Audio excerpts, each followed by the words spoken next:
Howdy, y'all. Welcome to another episode of the One Brain Sale. Are we in Texas? Yeah, we're everywhere. We're in Tarnation. We're in Tarnation. You're so right. Uh, SpongeBob. what am I, Texas? Alright, we're here looking at the Anime Awards 2024 nominees. And let me tell you, I have been preparing for this all year. I've watched 2.5 anime, and when they show up on this list, I'm going to be ready to talk about it. You want more than that. What do you mean? No, have I? I'm not sure that I have. I've watched Heavenly Delusion, JuJutsu Kaisen, 6 episodes of PLUTO, and what else? Oh, Attack on Titan. What did I watch? One Piece. You've been watching One Piece. One Piece is not in this, though. It's not gonna matter. One Piece is in this. Literally in the first category we're gonna talk about. Yeah, but I'm watching One Piece from like 10 years ago. It's still the same voice actor. Oh, actually, yeah, you're so right. Okay, but Anna, how much like anime would you say you've watched last year? Last year? Yeah, like, do you think you'll have watched most of these shows? Knowing freaking Crunchyroll, I probably would have. Okay, that's good. Like, given how Crunchyroll always picks out like a lot of mainstream animes, I'm pretty sure I probably have. Yeah, I mean, I feel like I don't have. Well, I do have time to watch mainstream anime. I just don't. But I feel like nobody has time to watch like obscure anime unless like you really know what you want. I'm not saying you have to watch obscure anime, but I think like if an anime fits into your genre, then yeah, why not try it? But like with what I'm trying to say is just that with Crunchyroll, it's always like the same animes over and over again. A lot of the times, it's never been like really like low key. Like you have to find that type of anime. I don't know. That's just my opinion. But we'll see if they can surprise me because we definitely did not go far. No, all we did was listen to all the opening and ending sequences before so we could talk about it. Yeah. And we're going to start actually in the Best Voice Artist Performance Japanese because I'm the only one who listens to dub, and I've never heard of like any of these people. I've heard of Johnny Young Bosch in the English. He's great as Ichigo. He was the Black Power Ranger like 20 years ago. Yes. But that's all I know. Cool dude. Yeah, that's all I know. I kind of know Austin Tyndall, but I don't know what Million. Oh, that's not the show. Let's try it then. Oh, that's the character. Yeah. Oops. Okay, no, I don't know the characters either. So, we're moving on. I'm glad they like put other VA in here like from other languages. Yeah, oh yeah, they have like Castilian, Latin, Spanish, Portuguese. Like they got a lot. Fantastic. So let's go over the VAs for the Japanese category. Yep.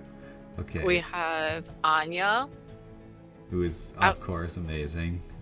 Denji. Pretty good. Monkey D. Luffy. Who's that?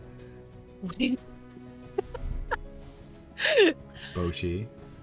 And then Eren Yeager, and then Gojo. Ooh, this is actually really good because I have watched most of these in sub. Yeah, you have. Yeah, that's what I'm saying. And these are very good contenders. Yeah. Okay, like off the top of your head, who's coming out of the screen to you? Like where's your heart going? Because my heart goes immediately to Anya personally. Anya? Yeah. Really? Mine actually goes between Monkey D. Luffy and Bochi. Okay. So Bochi's the one that I have not seen on this list.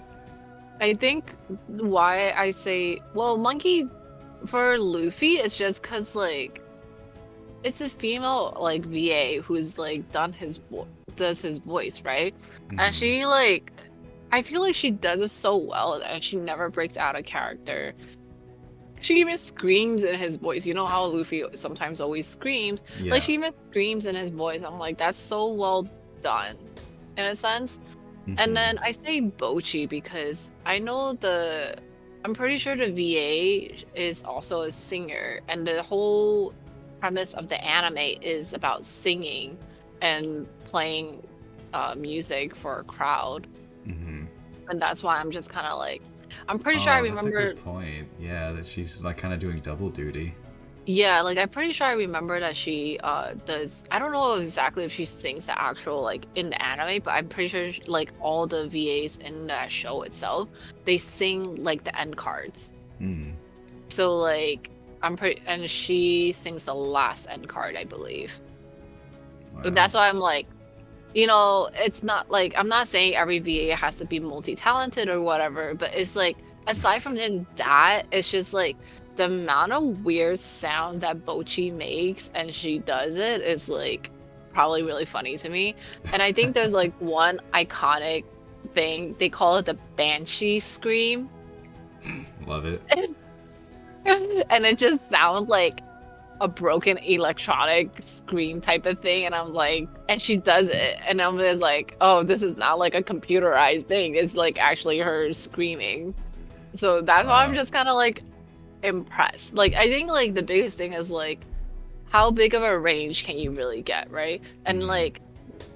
like all these VAs are like, on the merit of their own, but I think like if we're talking about range, I think Luffy and Bochi has like their VAs have the biggest range.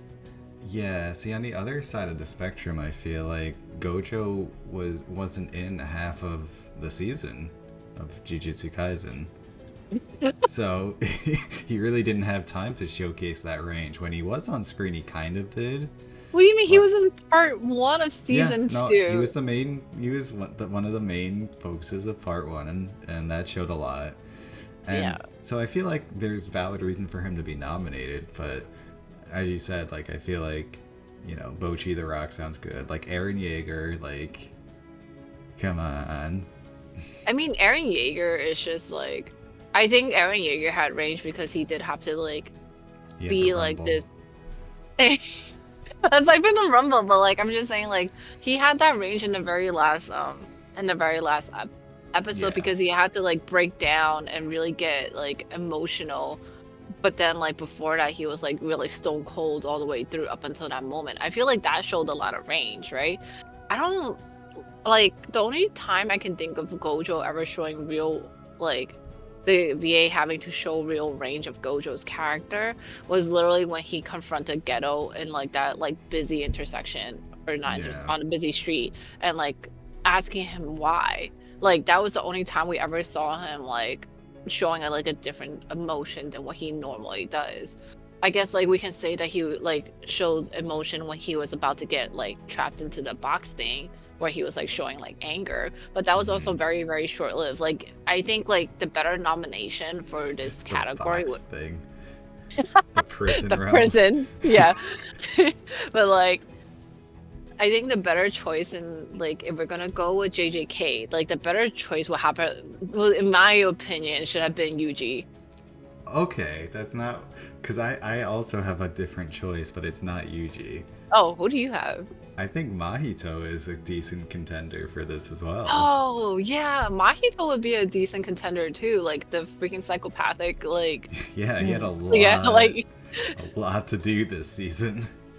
yeah, yeah. I do agree, but I think I picked Yuji very specifically for the, like that last episode, like the second or last episode. Pretty Hmm. much what at the when he like kind of just broke and was beating the shit out of Mahito. Like that entire Yeah. like scene when he was just like very monotone and it's almost like very like it's just completely out of character for Yuji himself, who is usually normal, like very playful and like emotional and stuff. But like at that point in time where he just broke it, he was like super monotone and almost like to the point where it was like menacing and stuff. That was like Hmm. such a good example for like a VA to show their range because it's like this is what your character normally is, and then now you have to like flip the switch. How can you sell that? Like pretty much. Yeah.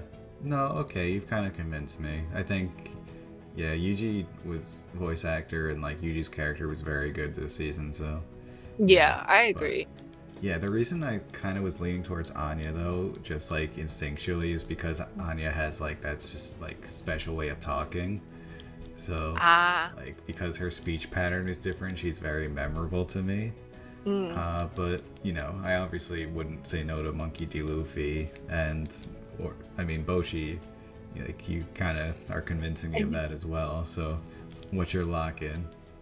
I think if I had like, I guess like the question really comes down to is like, what arc are we doing for for Luffy though? It would have to be The most like, recent arc, right? yeah, Wano. yeah, probably Wano. Because obviously, I think like the best range when we saw Luffy in for the VA to display was Sabaody. So Yeah, that's like way far back. And then this particular arc for Wano, I think there wasn't any new display of character change or anything like that for the VA to really show any Gear range. 5, I guess, I or don't not really. know. Not really. At least in my opinion, not really. Like, I guess like this is why it's a little hard because I think the VA for Luffy is obviously very, very goated. But I think like it depends on like, are we talking about this particular year or are we talking about the anime as a whole? Because No, that's two different things, we right? got to be talking about this year. Like, It was this year and it was just a Wano arc. I think like I can't say Luffy. I have to say Bochi in my opinion, just because like we only have such a short period of time to display, and it's only fair that we say it's within this year, right? mm-hmm. And I think this year it has to be, in my opinion, at least it's Bochi. But let's be real now. Like I think like what it's gonna end up being, it's gonna be Gojo winning, Yeah. Gojo or Aaron, in my opinion. See, yeah, I'm last second pivoting to Aaron, just because I don't know, vibes.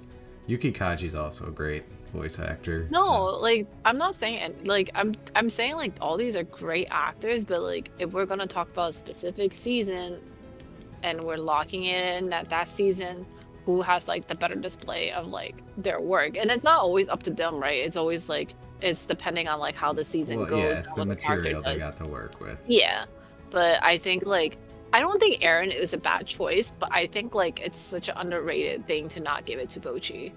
Okay, tell Anna Is why my she's wrong in the comments. Let's go on to to the next category.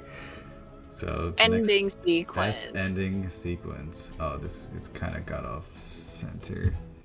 Oh no. Uh, shoot, I didn't prepare for this. Okay, Oh no. well, so what we got for best ending sequence is Akari Soshi Sakiyama from JuJutsu Kaisen Season 2, Happiness of the Dead, Psalm 100, 200 million centimeter long blades from Maximum the Hormone, Chainsaw Man, Man with the Mission, Demon Slayer, Queen Bee, Oshinoko, and Color by Yama, Spy X Family, Season 1, Part 2. I think we both agreed on this one, right? Yeah, something like that. I'm just gonna. What do you mean something like that? I think we both agreed as to like who we think is like Oh, deserve, like who no, we think I is the did best. agree. I was just adjusting the stream. Sorry, remind me. What did we agree on? I think we pretty much agreed that it's gonna be Color by Yama. Oh yes, this was season 1, Spy Family. Yes, Mm-hmm. where they're cooking in the kitchen, and it's Mm-hmm. like the camera's moving around all the time, and yeah, no, that was perfect ending to like a perfect season for a perfect show. I agree. I think like I was mentioning, I like the feel of like a single camera work. So like they would be moving around in the room in one room and then it would just be a single camera moving. Like that's the feel they gave. And like you were mentioning while we were watching it together how like you love the interaction between the different characters that we were seeing. Like it Yeah, didn't give anything away as to what the show actually is, but I think like it gave like what the vibe of the entire show is. Is like it's like interaction is very like lighthearted in a sense, and like the other ones aren't bad. I think we mentioned like Happiness of the Dead for the Zom 100 yeah, ending was also that was pretty a good good. one too. What do we say about the JJK ending? The JJK ending I don't think was even the best ending of this season, to be honest. Mm. Yeah, I think I agree. Yeah, I was very underwhelmed by that. Not that it was like, I guess in terms of endings it was fine, but it's not best ending sequence of the year. We both like Maximum the Hormone, but I felt like the animation sequence for Chainsaw Man kind of like dampened the vibe of what the song actually felt like. Yeah, which is odd because the opening for Chainsaw Man, which we'll talk about next, is like very different in that the animation and the visuals actively enhance the music, whereas this one it seems like it's almost competing with the music. Yeah. And then Demon Slayer, I think we both agree we didn't like it because a lot of it was just stills. It didn't feel like it was like effort as like opposed to like the other ones, pretty much, right? Like, Yeah, because this is best ending sequence, like, not best ending song or best ending slideshow. and then Queen Bee for Oshinokoi. I think like we both like how the beginning was starting, but then like later it just kind of like fell off for us. Yeah, it was kind of struggling to keep my attention, to be honest.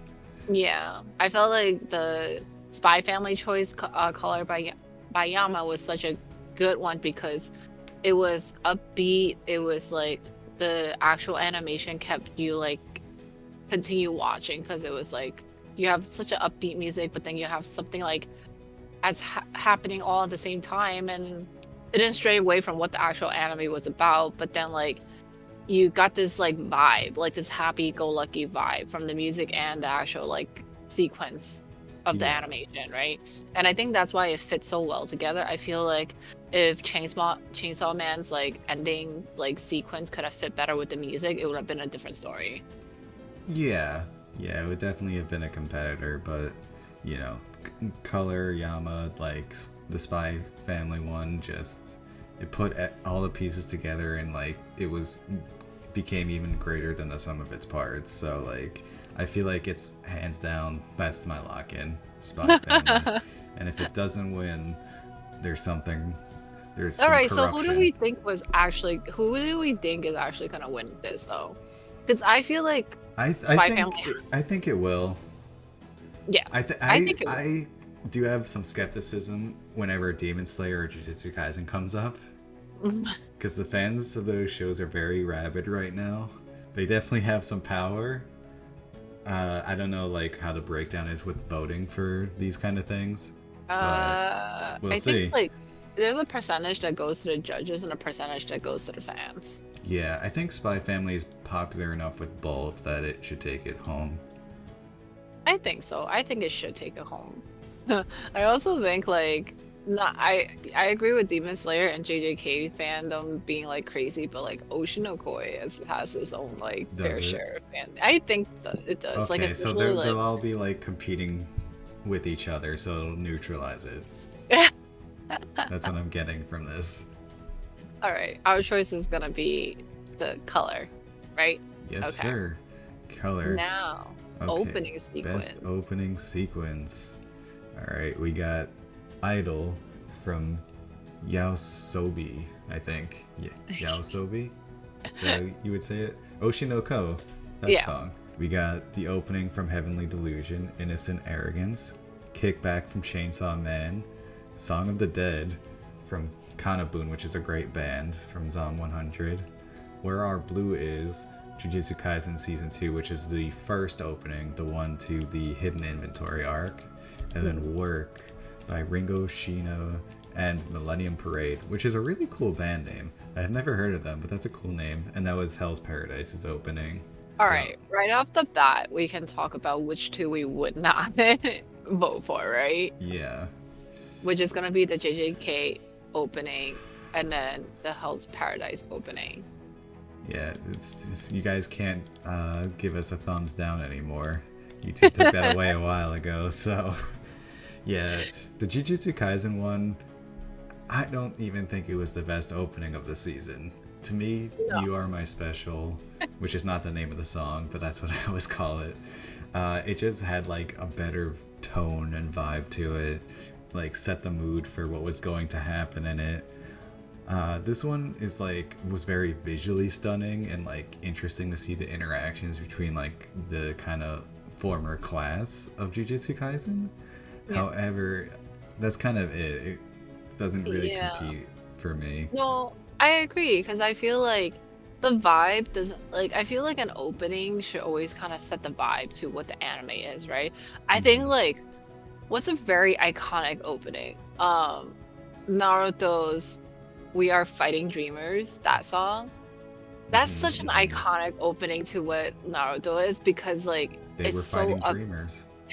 it's like so upbeat. It's like Hmm. also like I think I can even like vaguely remember what the sequence itself, like the animation sequence itself is, but like it was just like something completely like very fitting for what Naruto Yeah. like as an anime is. And then you have like and that's kind of sort of like basically what we both look for in terms of like opening sequence and ending sequence, right? It's like Hmm. we want the song to fit the show, but then we also want the actual animation of it to do the show justice.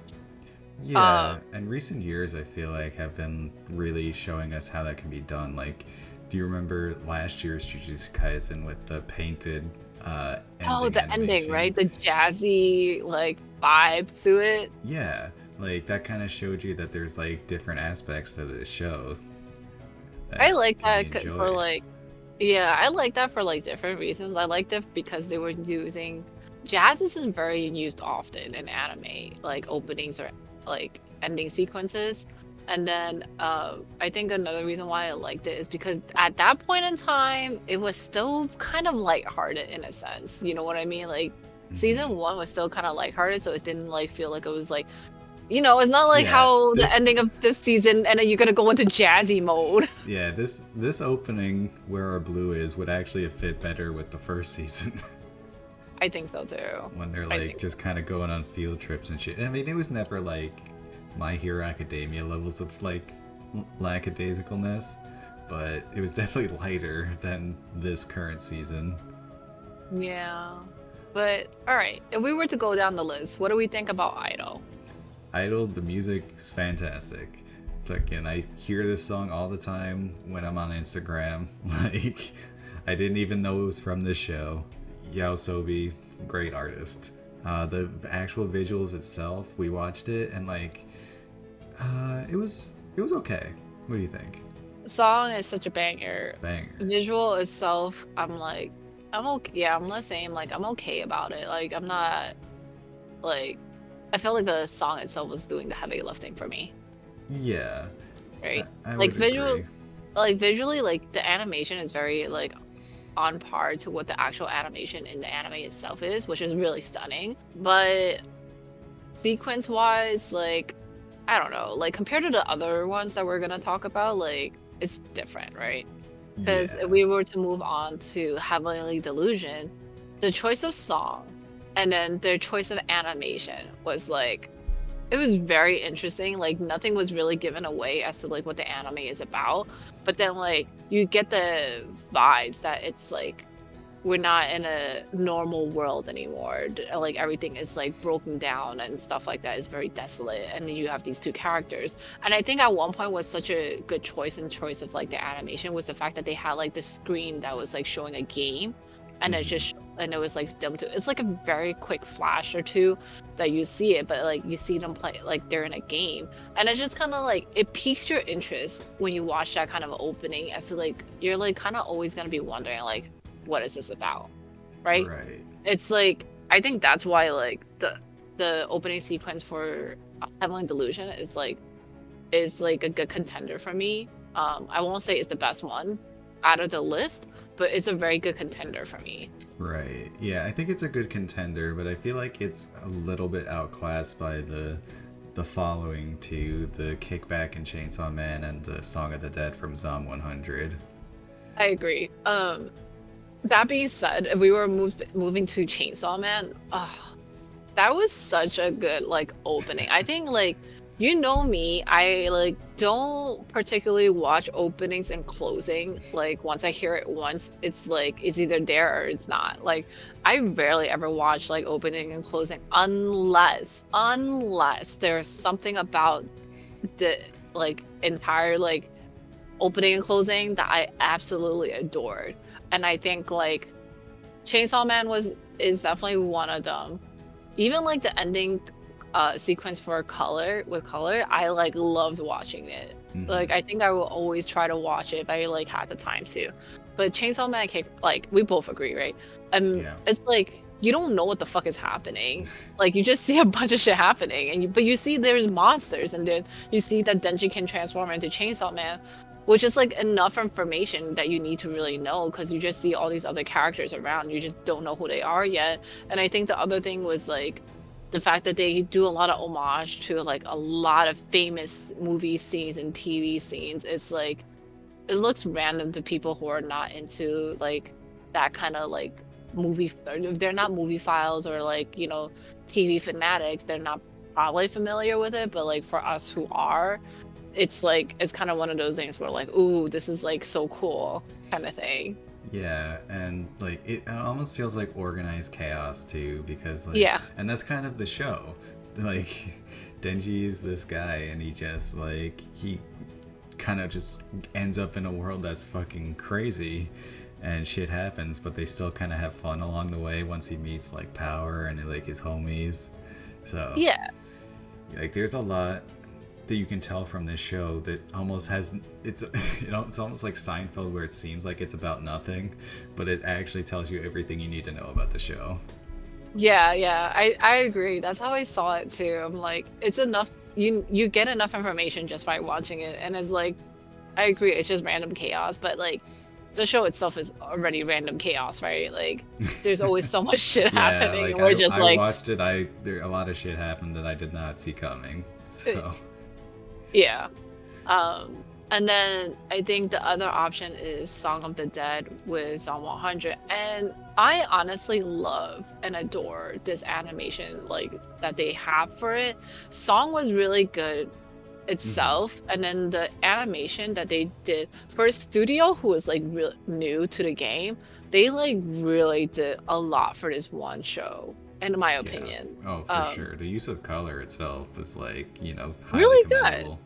Yeah, and I love that the fact that they chose to like go as hard as they did with this opening because what they end up doing is they have the characters like pretty much singing the song itself, and I absolutely love that because that shows that they're not recycling a lot of like scenes like in the actual show itself into the opening like a lot of anime does because it helps cut in budget, like it cuts the work, you know what I mean? Yeah. Like you don't have to like you can just reuse it into the background or whatever, or just reuse scenes. And it's like it cuts the work and I get it. But then like to put the effort in to like design like an entire sequence to do something like tell kind of sort of what the show is about with like the whole idea of like being a zombie apocalypse, but then have it like feel lighthearted with like the song usage and then also like what they were showing in the opening sequence. And then also having the characters sing it, it's like what more can you ask for? It's super colorful, it's super vibrant, and I feel like it also fits very, very well for the show. And I think like I just have a tough time picking between the two, like Yeah. between like Zom 100 and Chainsaw Man. I have a tough time picking between the two because I'm like they both are good in their own way, in their own rights, and it's like really hard for me to like decide like which one would be better than the other.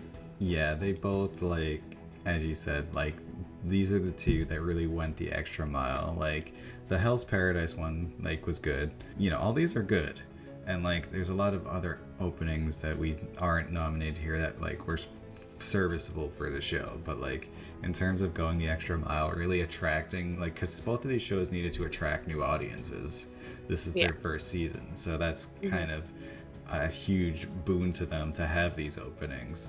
For me, like, my lock is gonna be Chainsaw Man just because I feel like it sticks with me more.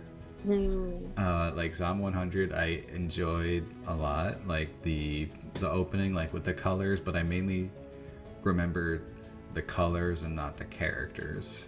So that's kind of where I'm Let's see. differentiating. So what is your? Are you still in between the two? Are you gonna be able to make a lock? I think if I have to pick And you between do. one of Pick one. if I have to pick between one of the two, I think I'm more probably biased towards Psalm 100 because it still gives me like my little nostalgia vibes of like what anime was like feels like, or anime opening feels like, kind of thing. That's like my thing. They don't make them like they used to. They don't like. I feel like production in anime is always like going up and down and stuff, depending Yeah. on who the producers are, right? And their choices, like whatever.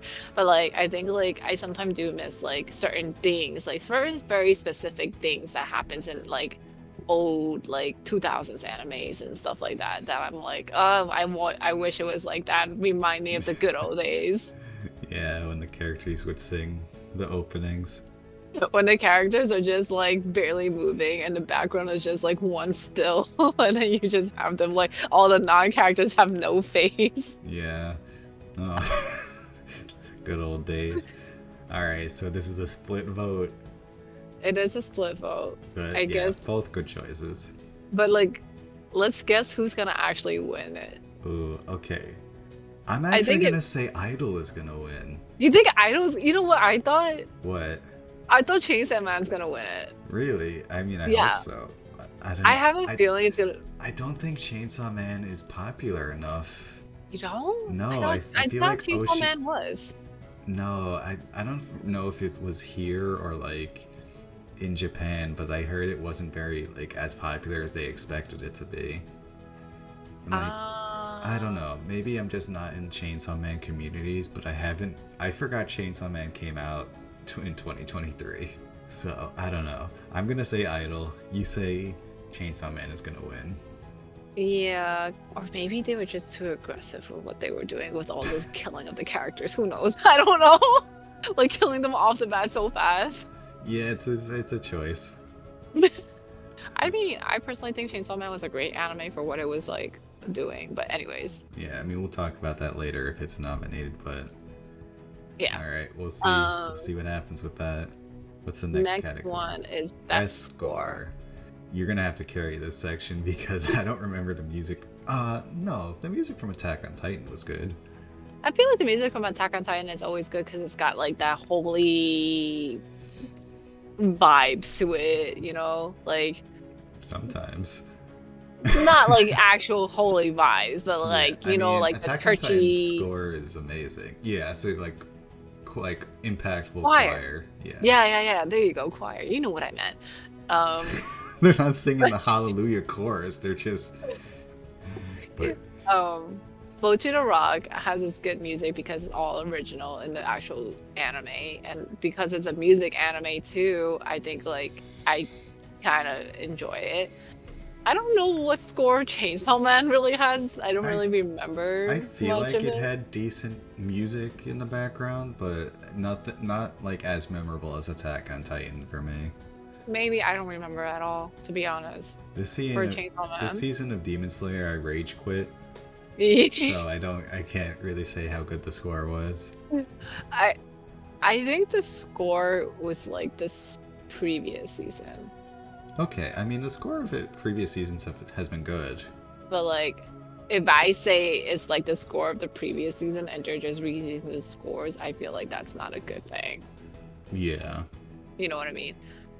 I don't know. Demon Slayer, like I agree. I finished watching everything, but that doesn't mean like I enjoyed my time watching everything.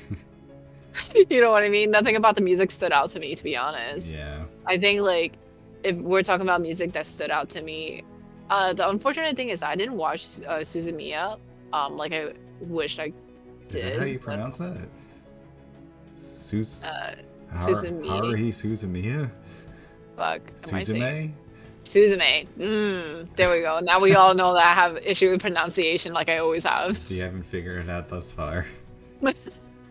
I haven't watched that one. I heard it was good, and I heard like one of the more like popular music from it, but I haven't heard anything else. But aside from that, I think even with me not hearing the score for it, I think like Oshinokoi, because it's an idol, it's kind of like an idol anime, like idol/entertainment anime. Right.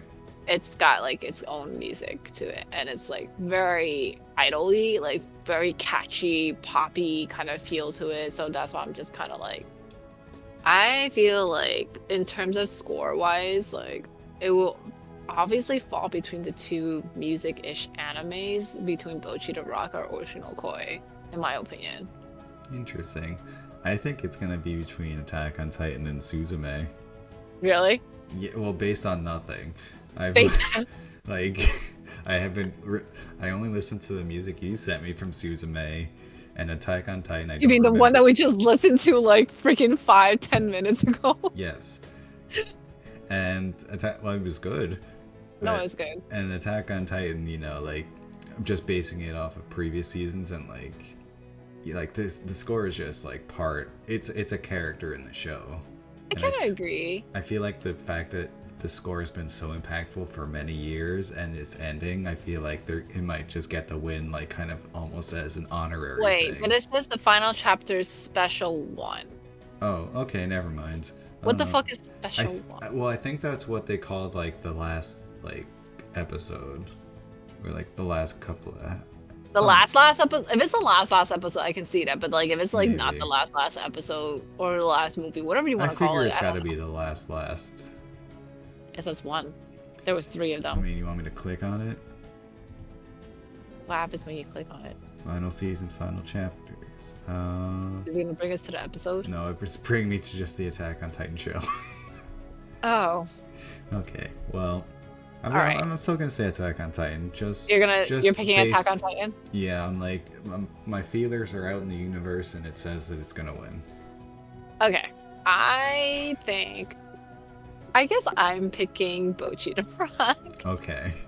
Only because I feel like it's a purely music anime, and if you watch it, then you know how the music is, and How, like- real ones know. I don't know how else to explain it. Like Bocchi the Rock hits different when you Okay. actually like watch it and listen to it. It sounds like cute girl doing cute thing kind of thing, but it's not, in my opinion. I think like it's actually legit. Like they're actually legit trying to be a band kind of thing. Yeah. And I'm saying this to spite like people who fucking watch what's that stupid anime called? No. The stupid anime. It's not stupid, but I think it's like I just didn't care for it. K-On! Oh. It's cute girls doing cute things. It just so happens to be with instruments, and I'm just like, They're not real musicians like Bochi. I'm like, fight me. Yeah. I will put my address in the description of this episode, and you can come see what happens. Alright. Okay. Let's move on to But the who do we think is gonna actually win it though? I said Attack on Titan. But so your pick is Attack on Titan, and you think Attack on Titan's gonna win it? Yeah. I think Oshinokoi is gonna win it. That's honestly a good pick too. But your actual pick is Bocchi the Rock. My actual pick is Bocchi the Rock. Yeah. Okay. Alright, All next up is Best Anime Song, which is slightly different than Best Opening, but most of these are openings.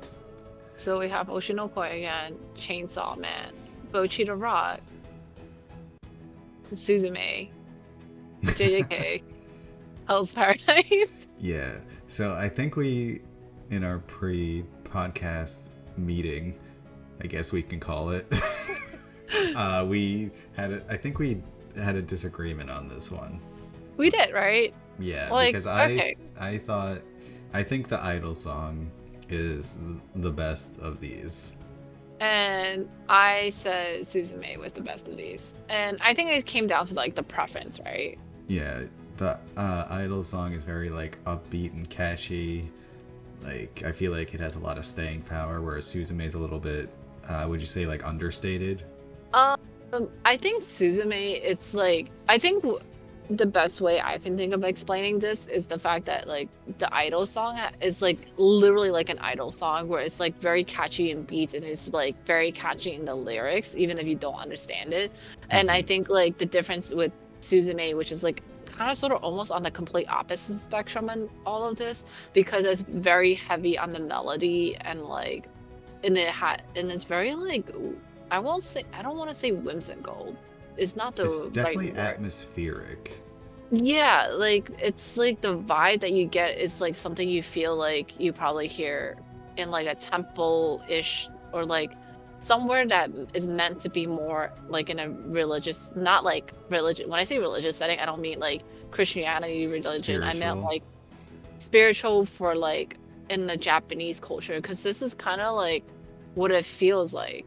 You know what I mean? Like this is like Mhm. kind of sort of the music you hear if it's like if we're like thinking of Spirited Away or like anything along the lines that has to deal with like spirits, temples, and that kind of vibe. And this is like kind of sort of what it kind of gave me. You know, it's Yeah. like how Demon Slayer, if we remember that one particular scene in season 1 where you see the dad dancing in that particular scene, that song, that music that you hear in the background is like it's very like spiritual feeling in a sense or spiritual sounding in a sense, and this is kind of sort of like what I'm trying to get at.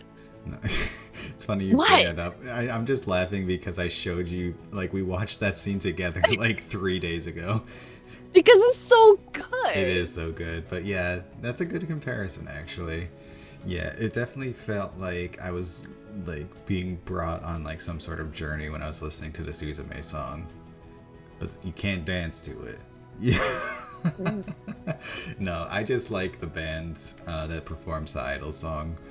Suzume would potentially be my runner-up. Yeah, I think it would be my runner-up, and then Chainsaw Man would probably be my third. I mean, I can kind of see that. I think like choices of songs out of like those three, I do kind of agree. It's like very good choices. And we I hate do want to. JuJutsu Kaisen Season 2. No, that song, it's good too, but it's just not, it didn't It hit just me. yeah, it's just not up to par to like the other ones. Like Bochi the Rock song also really good because it gave Mhm. me the whole 90s early 2000 anime The vibe with the better rock times. with the rock music kind of like J-rock kind of situation. I'm like, oh, Naruto. Naruto. Tatebayo. Okay. Sasuke. Sasuke. Alright. But like, yeah. So, I'm locking in Idol. You're locking in Suzume. What do you Yeah. think's gonna win? Are What did you... we say that we both did we both say JJK was gonna Oh, win? it's 100% gonna win. Maybe Idol has a chance. Suzume is not winning in any universe. Fix that. I wish I could. I've never heard of this show before today. But JJK is gonna come out strong.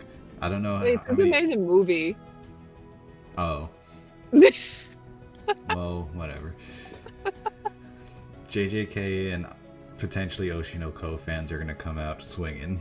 I guess we'll see. I don't remember the percentage as to like how much like fans votes count versus like the judges and stuff. I can't remember the distribution, but I do believe the judges have more of a bigger percentage than the fans. Yeah, they also might be JJK fans. Yeah. So, What do they know? Anyways, what did they? All right, so I think JJK is gonna win. and I say, what did I say?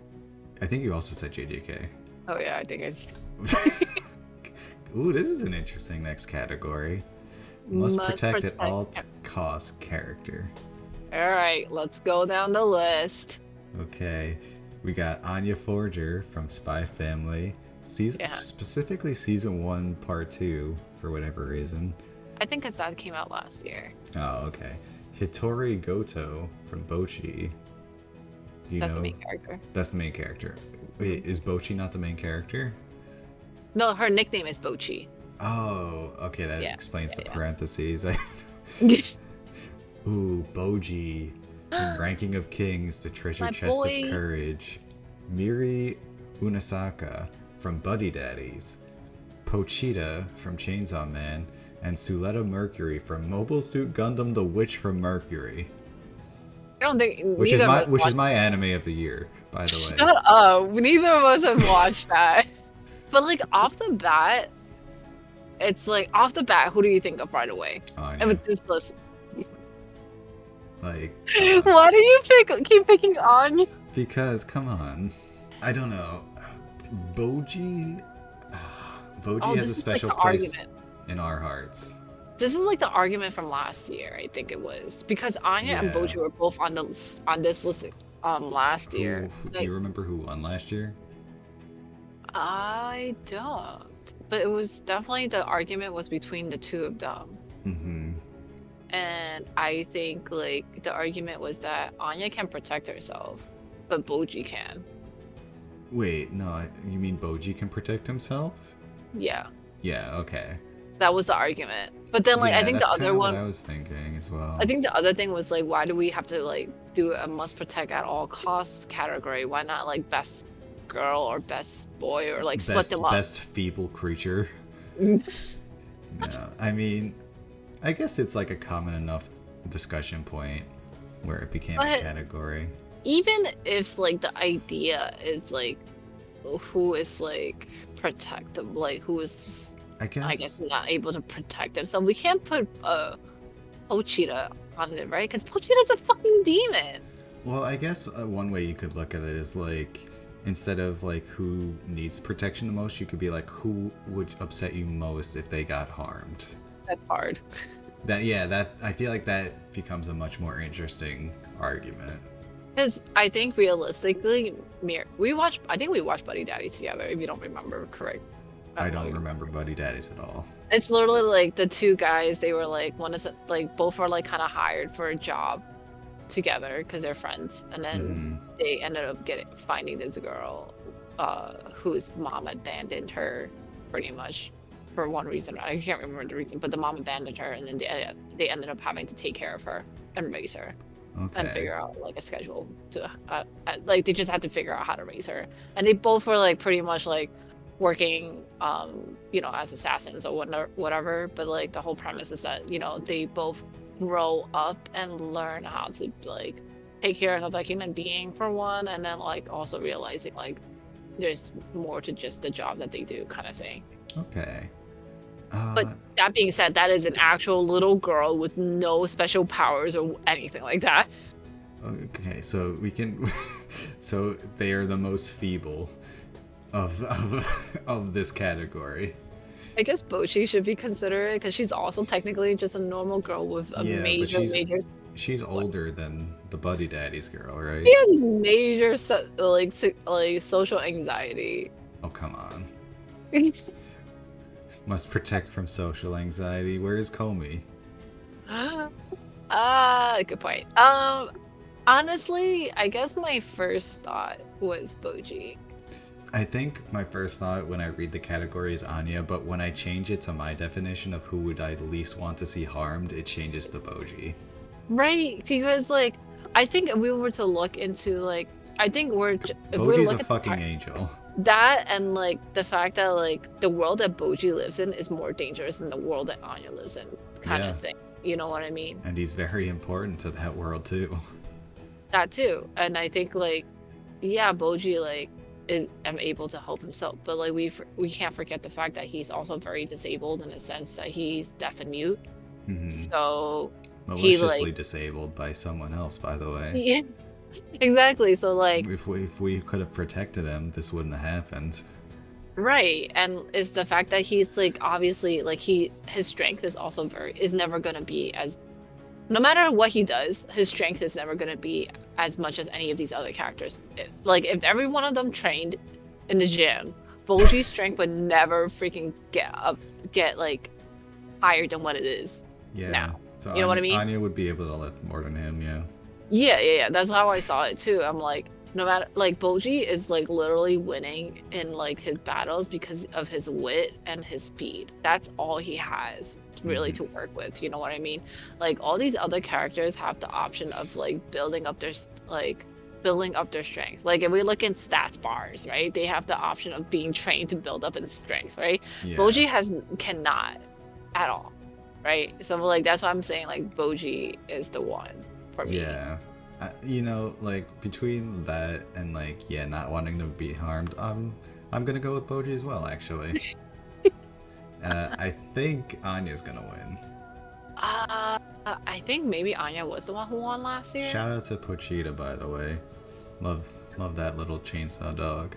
I mean, he was only around for like how long though? But, you know, he brought me to the show. Is that really it? I thought he was cool, yeah. Yeah, I guess, but he literally was like around for how long? Alright, whatever. He's not a contender anyways. I'm just Wait, shouting am I him looking out. at 2022 winners or 2023 winners? Well, this is 2023, so it should be... Oh, no, this is Anime Awards 2024, technically. Oh, so 2023. Yeah, so go for 2023. Okay, really quick, let's just find out who won the best whatever character at all costs. Anya. Yeah. So, Yeah, and she was up against Boji as well. I suspect a 2-peat. Unless a surprise Pochita. That would be crazy. I don't know. It is a dog-like creature. I don't know. Okay, so we both go Boji, and do you think Anya's gonna win? Yeah. Okay. Alright, that's our logs for that. You want to tell us the next category? So we are doing Best Supporting Character, Rangan from Mob Psycho, Hange from Attack on Titan, Kana from Ocean no Koi, Haru from Chainsaw Man, and Gojo for JJK. And Geto. And Geto for JJK. That's crazy. I know, right? Like, no, that's stupid. Those are bad nominations in my opinion. Like right. Gojo, sure. Geto, definitely not. But what it will do is it'll split the JuJutsu Kaisen vote. So maybe something else will win. Maybe. I pick Rangan from Mob Psycho. Okay, I haven't gotten to Mob Psycho yet, even though I know I love that show. But You would. yeah, so that being said, of the ones that I know about, I guess I would say Power. Power is a good choice, honestly. Yeah. She's like very like out there but funny. Yeah, and like they vibe really well with the main character Denji, so like they literally support the main character. I think Rangan supports the main character very, very well because he technically, his role to the character is like a master, like a teacher pretty much to him. And even though like he himself doesn't exactly have power, he pretty much lied about it. But like I think what is so good about his character is that he supports him in like the best way that like a person can. Just like emotionally like understanding the character who's like having a lot of like issues like fitting in socially and everything like that. I think it's like you, if you haven't watched Mob Psycho, you're really like, to the generalities, because you already have, I know you don't, but like it's just like such a fulfilling show to watch in its own way, because it's like the complete work of like the guy who wrote One Punch Man. It's his first work, and it's like actually completed. Like season 3 is the last season for it, and I think like Mob Psycho is such a great anime. Like it has this like weirdness in the way the animation is, but I think that like adds to the charm.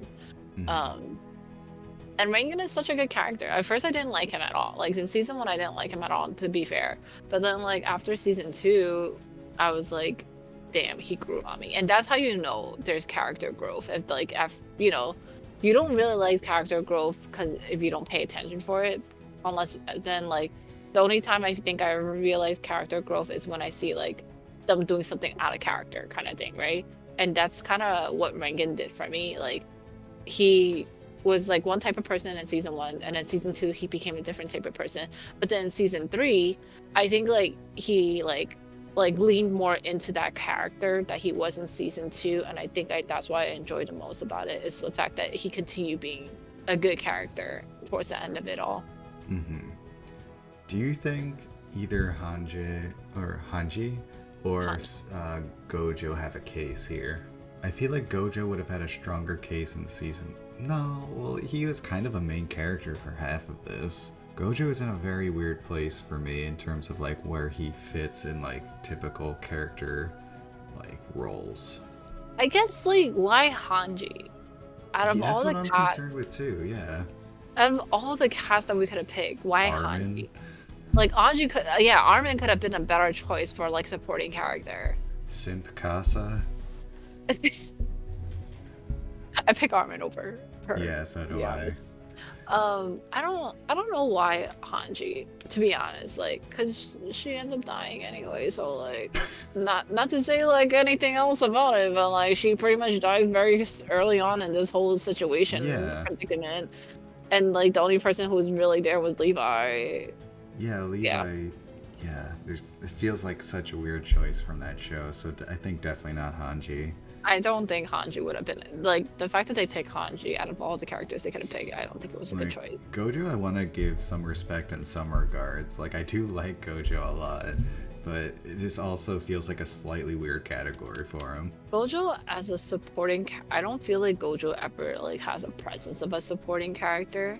Yeah. Like, how does he support? Like, let's really think about it. How did he support Yuji except for Well, he saving made- his ass that one time Yeah, in he season made one him though? not die.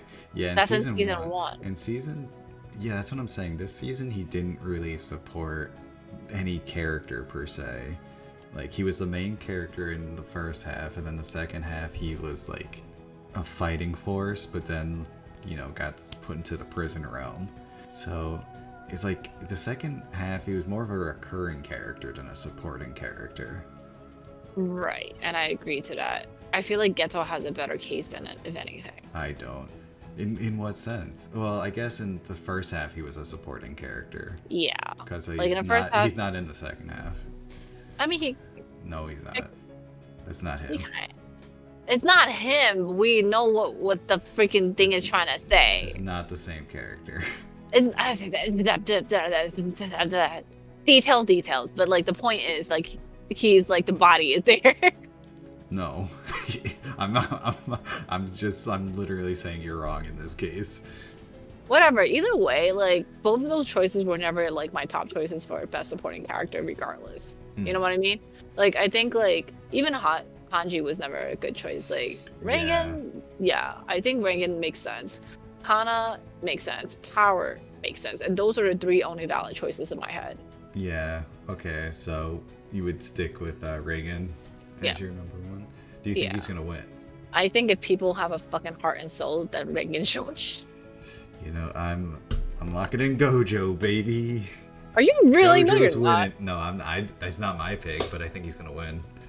Ah. Let's see. Honestly, like, who might win is either Gojo or Geto, and I feel like it's gonna be Geto because there's this like weird thing going on where like Well, everyone's like simping over Geto too. okay, let's hold off until I see if Gojo's nominated for more things. Because if he's nominated for more things, then maybe he Which doesn't win what this. like what best character, main character? He's not MC. Zaddy of the year. He's not MC. Like it's not happening. I mean, we'll see. I mean, neither is Geto, but he's here. I don't know. We'll see. Okay, so my pick is Chainsaw Man, but because I didn't see Mob Psycho, who I think is gonna win is Gojo. Okay, Reagan is my pick. I also think it's gonna be Gojo winning. Alright. Yeah, it's community vote. Ooh, okay, best main character. Here we go. Oh gosh. Okay. Alright, first up, Bochi from Bochi the Rock. Then we got Good choice. Denji from Chainsaw Man. From Okay. Attack on Titan, final season, the final chapter, special one. We got Eren Yeager. Can't believe it's called Special One. I don't know. I don't fucking understand it We either. got But yeah, keep Mob going. from Mob Psycho 100, season 3. Monkey D. Luffy from One Piece, and then Thorfinn from Vinland Saga season 2. These are some good This contenders. is a really these are real. This is a good list in I'm its happy own with this. right. But I really have a feeling I know who's gonna win.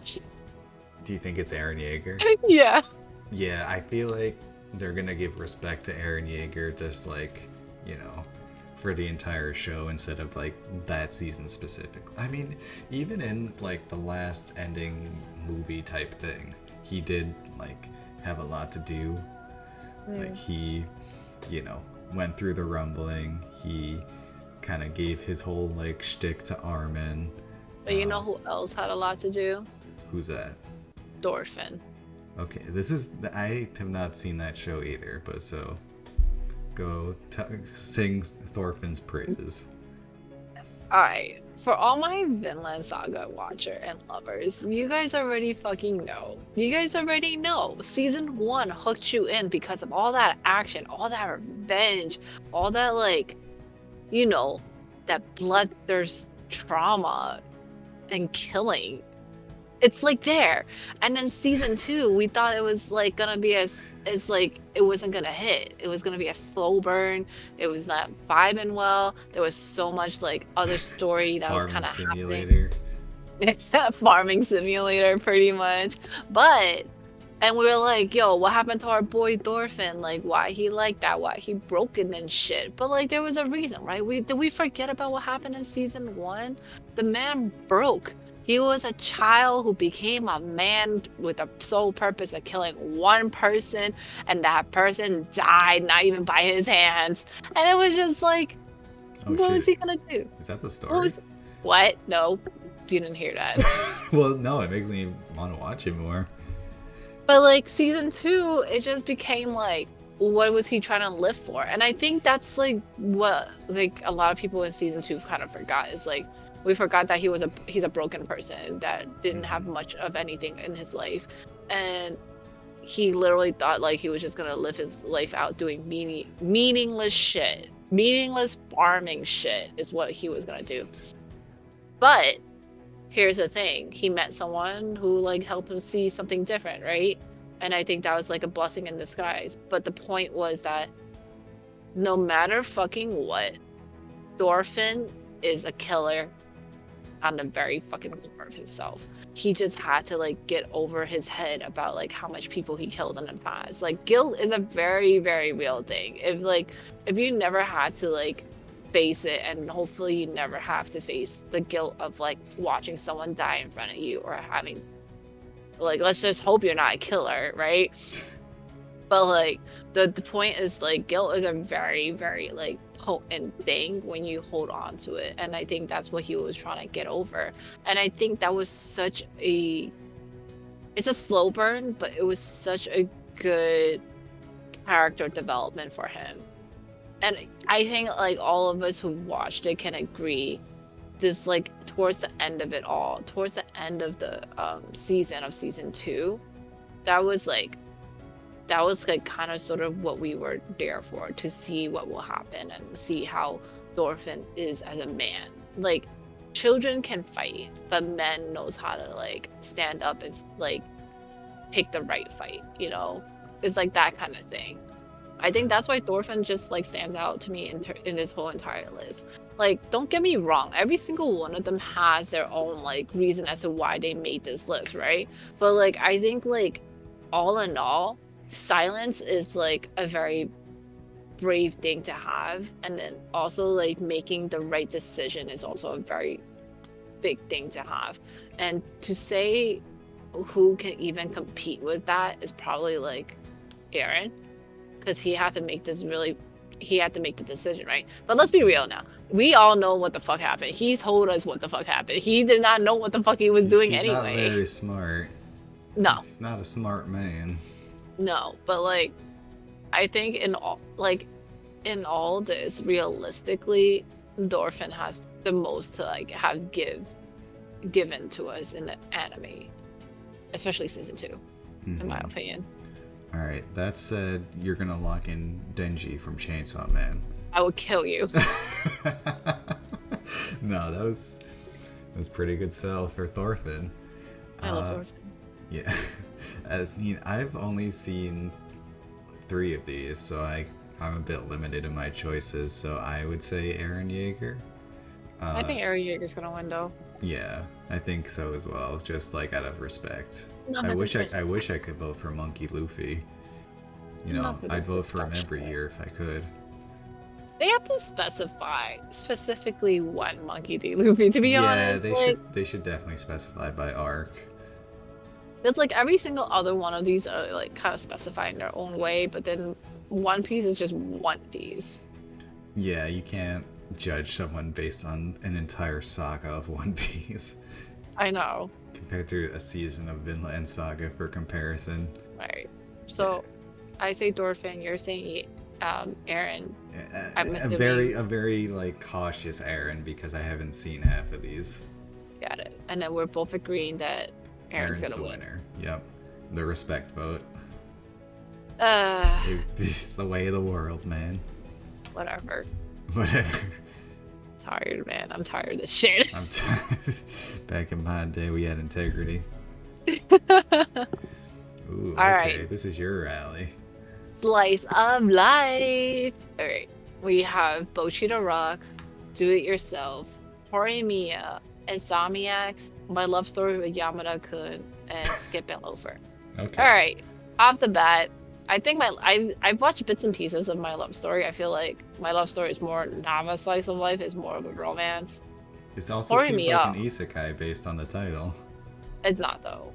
I think from what I remember, it's not. Okay. Cool. Horimiya also is like a romance, not a slice of life. Definitely. I think Insomniacs After School also seemed like a romance show. Yeah, that was also what I was gonna say. I think the only valid ones are probably Bochi, Do It Yourself, and Skip and Loafer. And you really Skip liked... and Loafer is like, I guess it's kind of like slice of life and a hint of romance though, like in my opinion. It's not Okay. romance, it's more falling into the category of slice of life, if anything. Let's see, what does Mal says? I can also peek ahead to see if there is a best romance category. Horimiya, Insomniacs, Skip and Loafer is also in that category. My Love Story with Yamada-kun. So this is almost like the same exact list. Yeah, this is almost just doing it again. Terrible. So... These people don't know what is left from right or some shit. Yeah, I think the only one that isn't in it is Do It Yourself, which makes it the winner by default. Okay, so I guess you have to judge it from its slice of life aspects in all of these shows. Okay, so in my anime list, the genre is drama. For Skip and Loafer? Slice of life. Yeah, Skip and Loafer, sorry. Okay, so drama, slice of life. Is that... I don't know how some people categorize these things sometimes, but whatever. Well... Whatever. My choice is gonna be Skip and Loafer. Like, it's the one anime that gave me, like, the best light-hearted, feel-good type of feeling. And that's how I see slice of life type of animes. Is like, it's meant to be like you know, daily, like, it's like daily kind of almost mundane things that happens, right? But then like it's just like the snippets of it has like these like very sweet moments to it. And that's why it's like, I think that, like, to me, that's why it's called slice of life, because it's like literally slicing in certain parts of your daily life that has like a significant meaning to it. Yeah, makes sense to me. Skip and Loafer feels like the most I guess apt.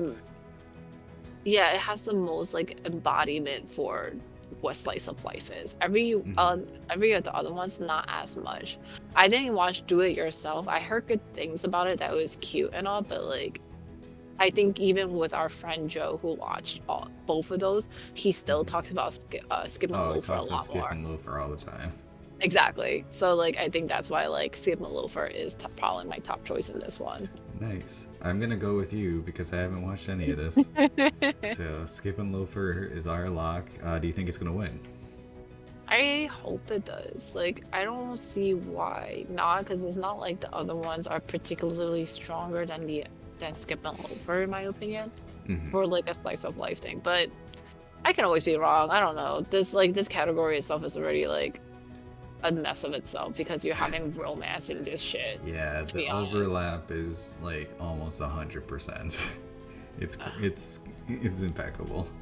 Whatever. All right. Next category is best drama. So we have. Oh boy. Oh boy. We have Attack on Titan final season, the final chapter, special 1 again. Heavenly Delusion, My Happy Marriage, which is a good one. Oshi no Ko, To Your Eternity season 2. That's an interesting one. That. And Vinland Saga season 2. Ugh. This is a tough one for me because I have. Well, it's a tough one for me because I think My Happy Marriage should be in romance. It might be. Let me check. Right. Let's see. It is. It is. Yes. Bro, like, what are they? What are they doing? Well, I guess there's like a lot of overlap in like genres nowadays. It Did is a they not? dramatic romance. Okay, but like it's like I feel like it falls more under romance if anything. Like Attack on Titan fair, Heavenly Delusion fair, Ocean no Koi I guess, To Your Eternity yes, and then Yeah. Vinland Saga I can see that too. Yeah. But like My Happy Marriage feels more like a romance show. Yeah, I wouldn't necessarily. That wouldn't be my vote for best drama.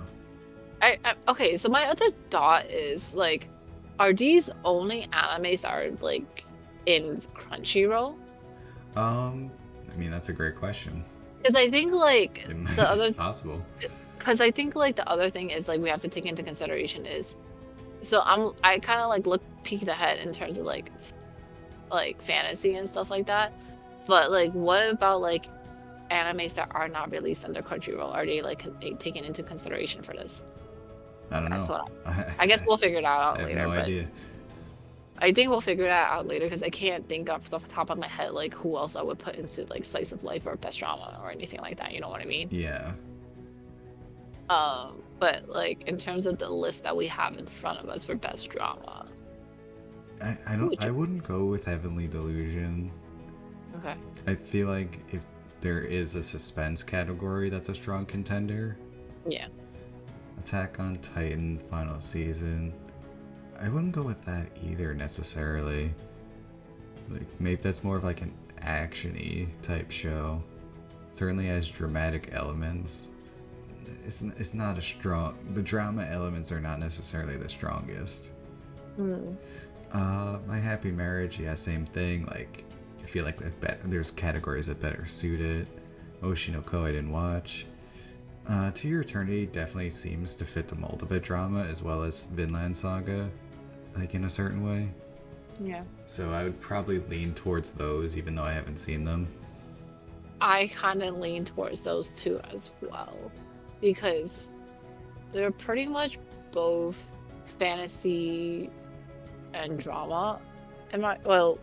To Your Eternity is fantasy drama, and then Vinland Saga is historical drama. They both fit drama. They both have drama. This is gonna be a tough one. I think like between the two of them, like I don't know if anybody's like gonna have seen even To Your Eternity. I honestly think like I didn't make it through season 1, unfortunately. yeah, that's what I figured. Like it's like if you didn't make it through season 1, you probably haven't watched season 2. And I can see why people haven't made it through season 1 as well. Like it's not an easy anime to kind of watch and sit through a lot of the time because it's like you kind of have to like really like put into perspective about a lot of things of what's happening. But aside from that, I think I guess like the way I see it is like if I have to pick between one or the other, which one was more dramatic in a sense? I think To Your Eternity had like more drama to it.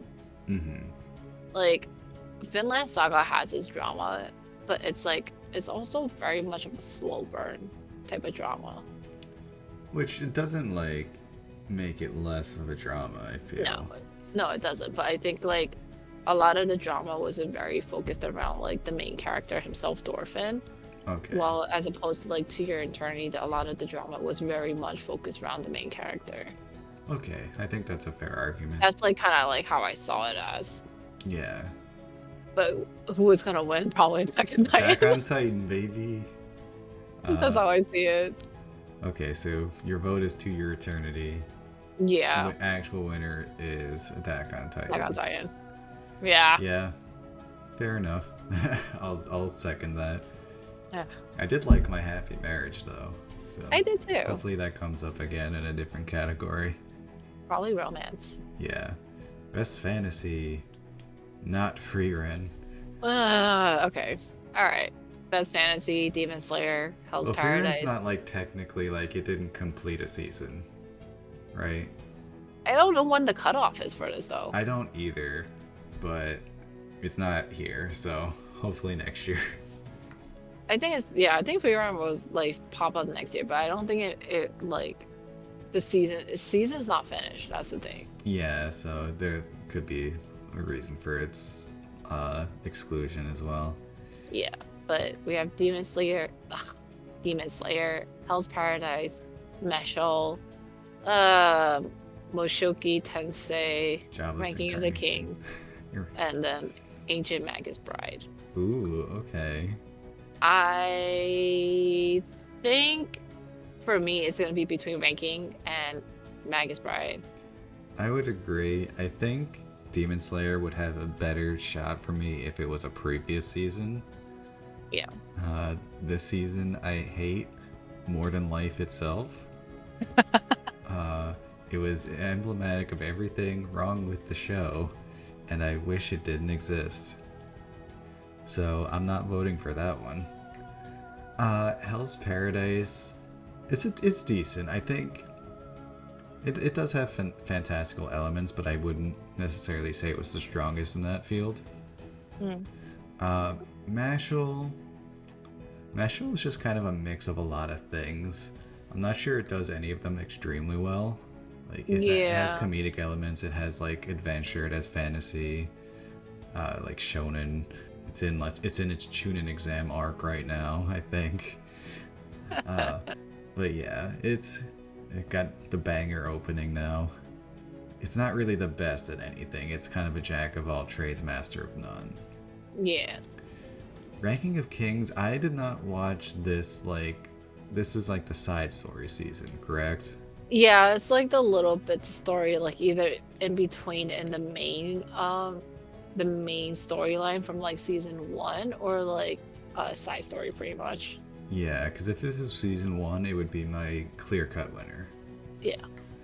And Magus Bride 2, I really love season 1, haven't got to season 2 yet, so what is since you're up to date on these shows, what do you think? I think the only I obviously didn't watch Mushoku Tensei just because like I haven't watched season 1. I mean, I hear good things about it, but I heard like season 2 is very much focused about like him growing up, so it's like less of the adventuring part and more of just like growing up kind of thing. I think the Meshul, like you said, is just a bit of everything.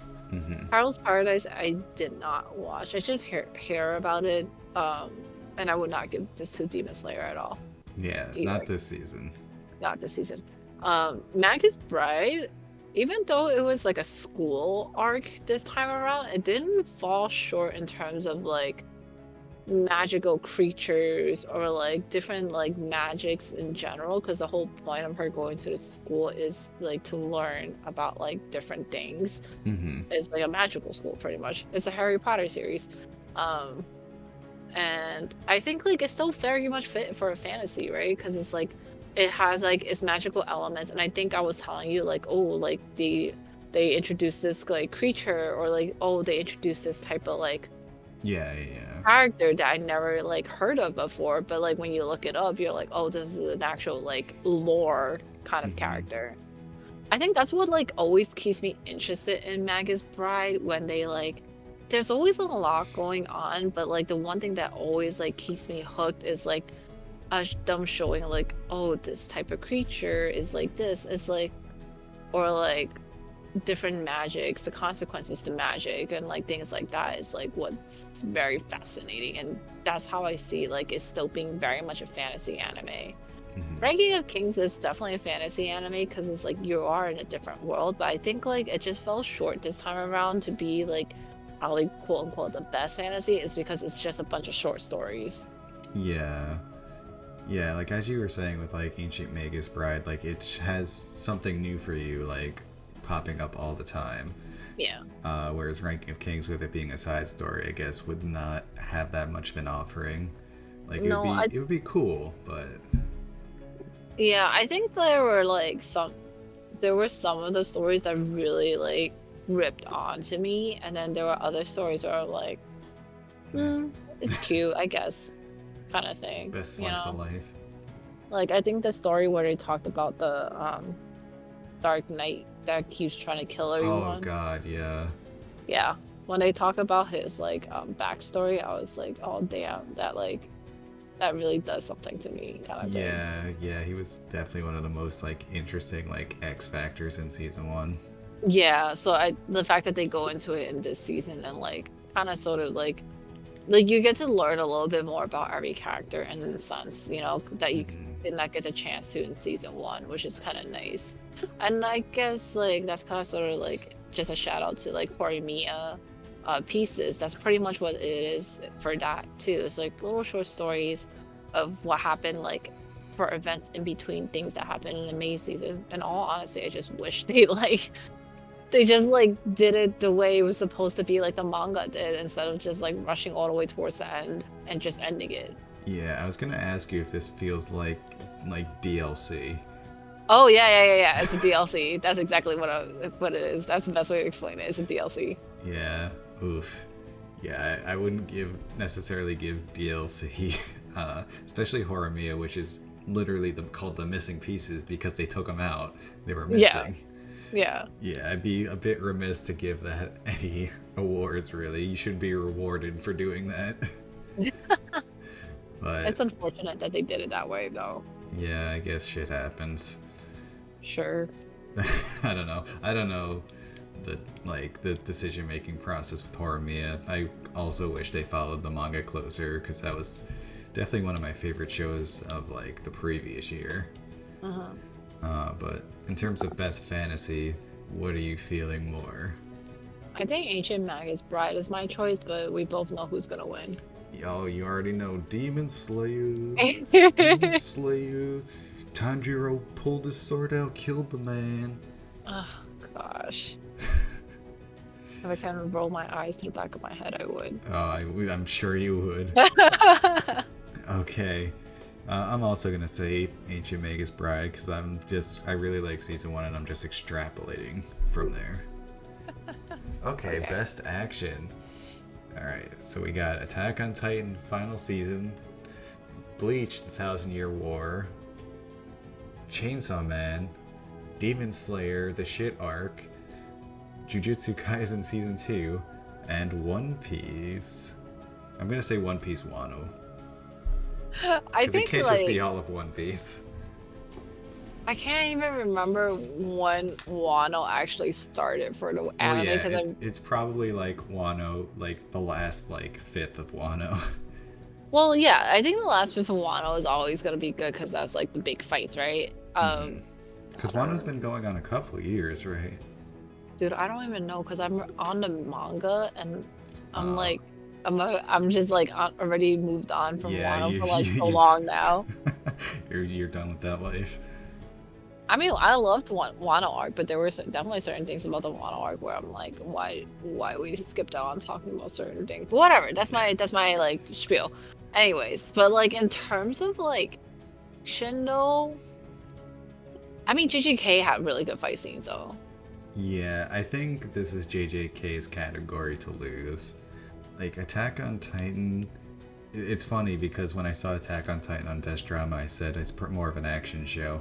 But now I'm like, it's not as much of an action show as Jujutsu Kaisen. So I'm I kind of contradicting myself a little bit, but I think in terms of action, like the most action I think we saw was literally at the very like not the very end, but like close to the end when like all of them were fighting all the older titans and everything like that. yeah. But that was like how long of the entirety of this like special? God, this maybe the special kind of was more drama than action, Yeah. but I still wouldn't say it was the best drama because I have problems with that, which will be shown if you watch the Attack on Titan episode that we're going to be putting out at some point. Or maybe we've already put it out. Who knows? But yeah, so I wouldn't. Out of the. Are you up to date on Bleach? In the anime, yeah. Okay, so do you think it's a contender for this category? I have such a bias though, that's why. I feel like I have a In bias. Bleach's favor, or Yeah, in Bleach's favor, I because it's mean, like I think like Bleach just has a special place in my heart, right? Even though mhm, like I know it's never gonna be that good, like it's just a special place in my heart because you know it's like something I grew up on, and I think like this particular like segment that they're doing for the separation had like a lot of good like action that came along with it. And I think the other thing about Okay. that's so I mean, special about the Thousand Year War, Blood War right now is the fact that people are actually dying with blood spewing everywhere. oh, Before they didn't have that, you okay. know? That's Yeah. good action. But yeah, like I think even like towards the final fight of the last fight of it all was like it was just like a lot of good fight scenes to have, you know? Mm-hmm. But like comparing it to Chainsaw Man, like Chainsaw Man has like a lot of like very interesting fight scenes. You know what Oh, I for mean? sure. And then JJK, I think like the last this like Shibuya arc episode just had some of the best fight scenes as well. And I'm just like Yeah. even I say One Piece also in Wano has really good fight Oh, scenes as for well. Like I sure. can't take that away. And that's why it's like such a hard choice between like what is the best action one. Yeah. Shoot. I mean, for me, it's a bit close, like more clear cut. Like I think Demon Slayer's not doesn't exist. No. Uh, I mean, the action is always good, but it's the same action that was in last season. Uh, but so for me, like JuJutsu Kaisen season 2, this is its category. Shibuya arc was almost nothing but action. Just constant fighting, and it was good even despite all the studio issues. Like, you know, a lot of good fights, a lot of good moments. I guess yeah, I agree with that. Yeah, like One Piece, I can't speak on like this past year per se. Like obviously it has best action, Mm. or it has a lot of good action. For me, I think this is where Jujutsu Kaisen really brought it. I think like if I have to think back on it and what left like the biggest impression on me every single time, Mhm. like One Piece had like its good moments, but like I said, I read it, but then I did watch some of the fights, right? And I think like even with me watching like only the fight stuff, I'm like, okay, it looks cool, it looks great, and I'm Mhm. glad that they're trying to do it justice to the manga. But the one that does leave the most impression on me were the JJK scenes, the JJK fight scenes in particular. Yeah, and I think Chainsaw Man, as you said, did have very interesting like fight scenes. Like it's a completely new like fighting system that we're not Yeah, used to, so that's always fun to learn. yeah, But with the exception of like a couple of scenes, the action didn't stick with me as much as Jujutsu Kaisen. To be fair, Jujutsu Kaisen is more recently on the mind, yeah. but I think those scenes will stick with me longer, personally. I kind of agree with that. Like, I think if I were to think back on like which particular scene Chainsaw Man like stood out for me in terms of the action wise, I think it's like probably when Denji first became Chainsaw Man is one, Mm-hmm. right? And I It's a think good the one. other one was against the sword guy, Sorry, yeah, that was the katana guy. yeah, the Yeah. katana guy for sure. Then when he had the friend that turned into a worm, remember that shit? Wait, I what? can't believe you remember the person who turned into a giant worm and ate somebody, like the female like inspector. Do you not remember this? Damn, am I blocking this out of my brain right now? It was like a very traumatic Oh, scene. maybe that's why, because I'm literally trying to block it out of my brain right now. Yeah, it was like maybe towards like the end of an episode, like the katana man was there, and then like his friend the worm showed up, just like chomped somebody. Oh, and then they're fighting Fox It- guy, right? yeah, yeah. I think it might have been the woman with the eye patch that tried to sleep with Denji. No, she just disappeared. Are you sure about that? Yeah, I'm pretty sure she just like disappeared. She disappeared. Yeah. Okay. We're gonna have to fact check this later. Okay, we'll fact check this later, 'Cause but I'm I pretty was sure pretty. she got eat by a worm. Why am I remembering her as just disappearing? What do you mean she Slowly, disappeared? like she like literally was slowly disappearing. Like all that was left were her clothes. If we're talking about the senpai of Somebody like got ate by the worm. Okay, we'll find this later. Somebody. But I obviously blocked this out of my if brain. it Like I did, feel like anytime I feel like something is traumatic, I gotta block it out of my brain. if nobody got ate by a worm-like creature, this is your video evidence to put me into a home with a padded room, because I feel like that was very memorable. We'll find out later. Okay. Anyways, my pick of JuJutsu Kaisen. I don't. Yeah, I'm gonna say it'll win. I think my pick is also JJK, and I think it's gonna win as well. Yeah, fuck you, Like Demon Slayer. even with like part one of JJK, it was like the fight scene was like very very memorable. Oh yeah. Oh yeah, the choreography is just phenomenal. Definitely one of its strong suits. Yeah. Alright. Ooh, okay. You want to read this next category? Ooh, best comedy: Bochi, Buddy Daddies, Mesho, Spy Family. I don't. Urusei Yatsura? Sure, it's on 100. I feel like comedy is such a loose word or loose genre now. It's become super loose, as we've seen in like the Emmys and shit. Oh gosh, I think like the last anime that I would even consider like a comedy drama would have to be Gintama, and that's done. Yeah, that's definitely a comedy. Well, Zomp 100 is a comedy. I guess it's like a lighthearted comedy. Yeah. Slice of life. Mashl's definitely a comedy. Spy Family definitely has comedic elements. Yeah, I think Spy Family could definitely fall into it, but like it's never anything that's like, you know, a pure comedy sense, you know what I mean? Yeah, very few shows are pure comedy nowadays. Yeah. What do you pick? I'm leaning towards Spy Family. But that's also because, I mean, also, looking at it, I haven't finished any of these other than Spy Family, so... I feel like Spy Family is going to be the one that wins this, to be honest. And I think if it was my pick out of like all of them, probably the most laugh I had was with Spy Family as well. Okay, more than Zom? I think so. Zama had like more feel. Like, Zom, I have feels for. Like, there were certain scenes in Zom that happened, and I was like, oh, this hits me in the feels in some sort of way, kind of thing. Not so much of like laughter, like stupid laughter, like that kind of come from Spy Family and shit.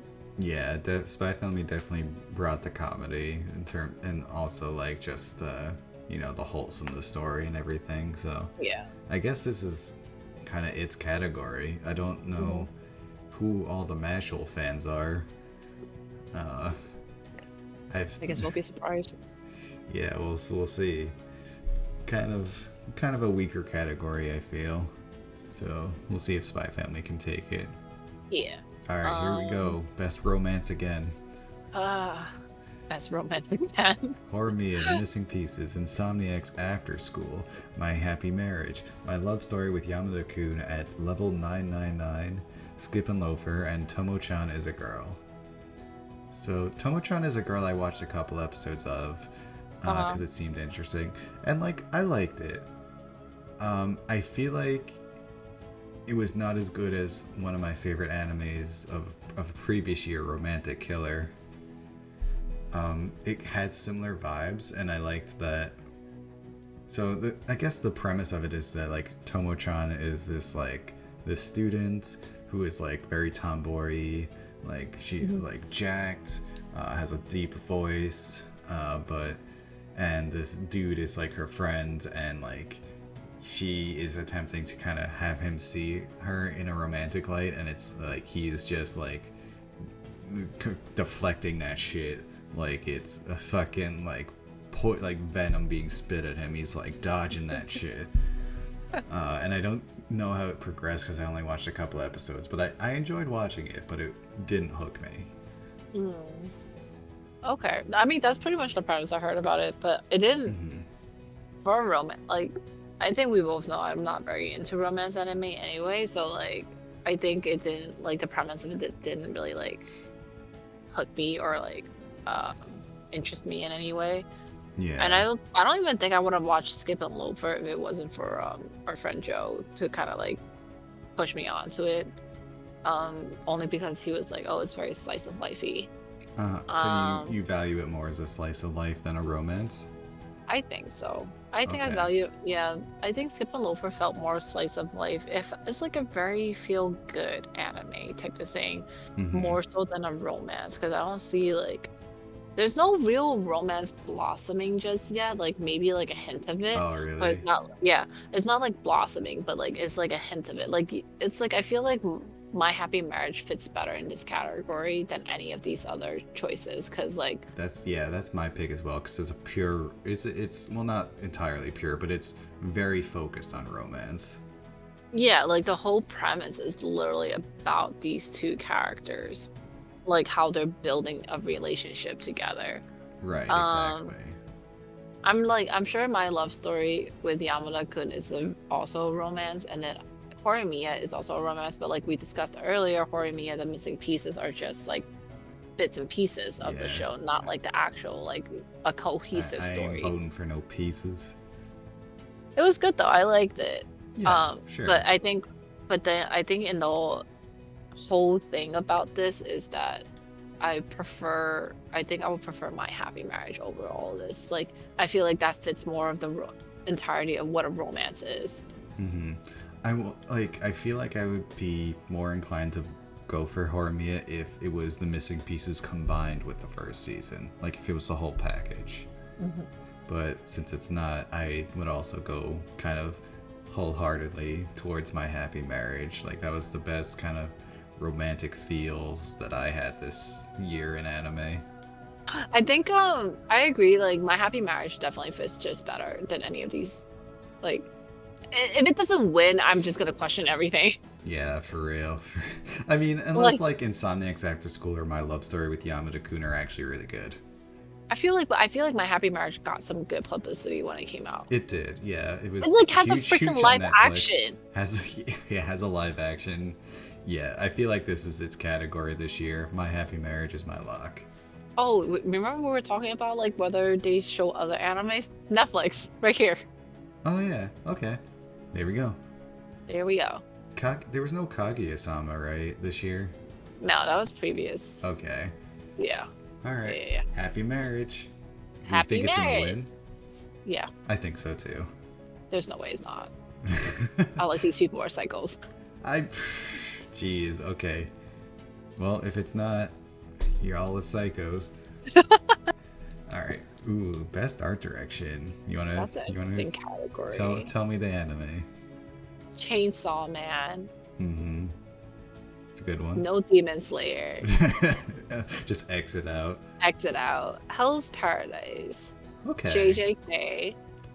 Ocean Okoi, and Zom 100. These are good choices. Mm-hmm. I think these are good choices all in their own right. Yeah, I was thinking like they're good choices for different reasons. Exactly.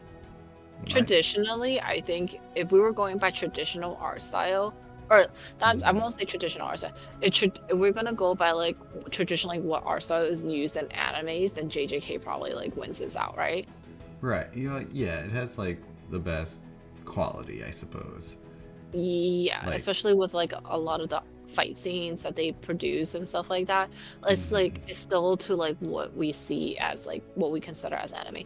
And I say mhm. traditionally because when we compare it to Chainsaw Man, who chooses to use like more realistic backgrounds and stuff like that, which is like it's an art choice to do it that way. And I think like a lot of people kind of didn't like that art choice to have it very realistic in the background. But Hmm. I personally did because the whole point is that they are set it in Japan, right? Like Yes. the whole setting is in Japan and they're using realistic, like they want to make it feel as real but in a different world as possible kind of thing. Yeah.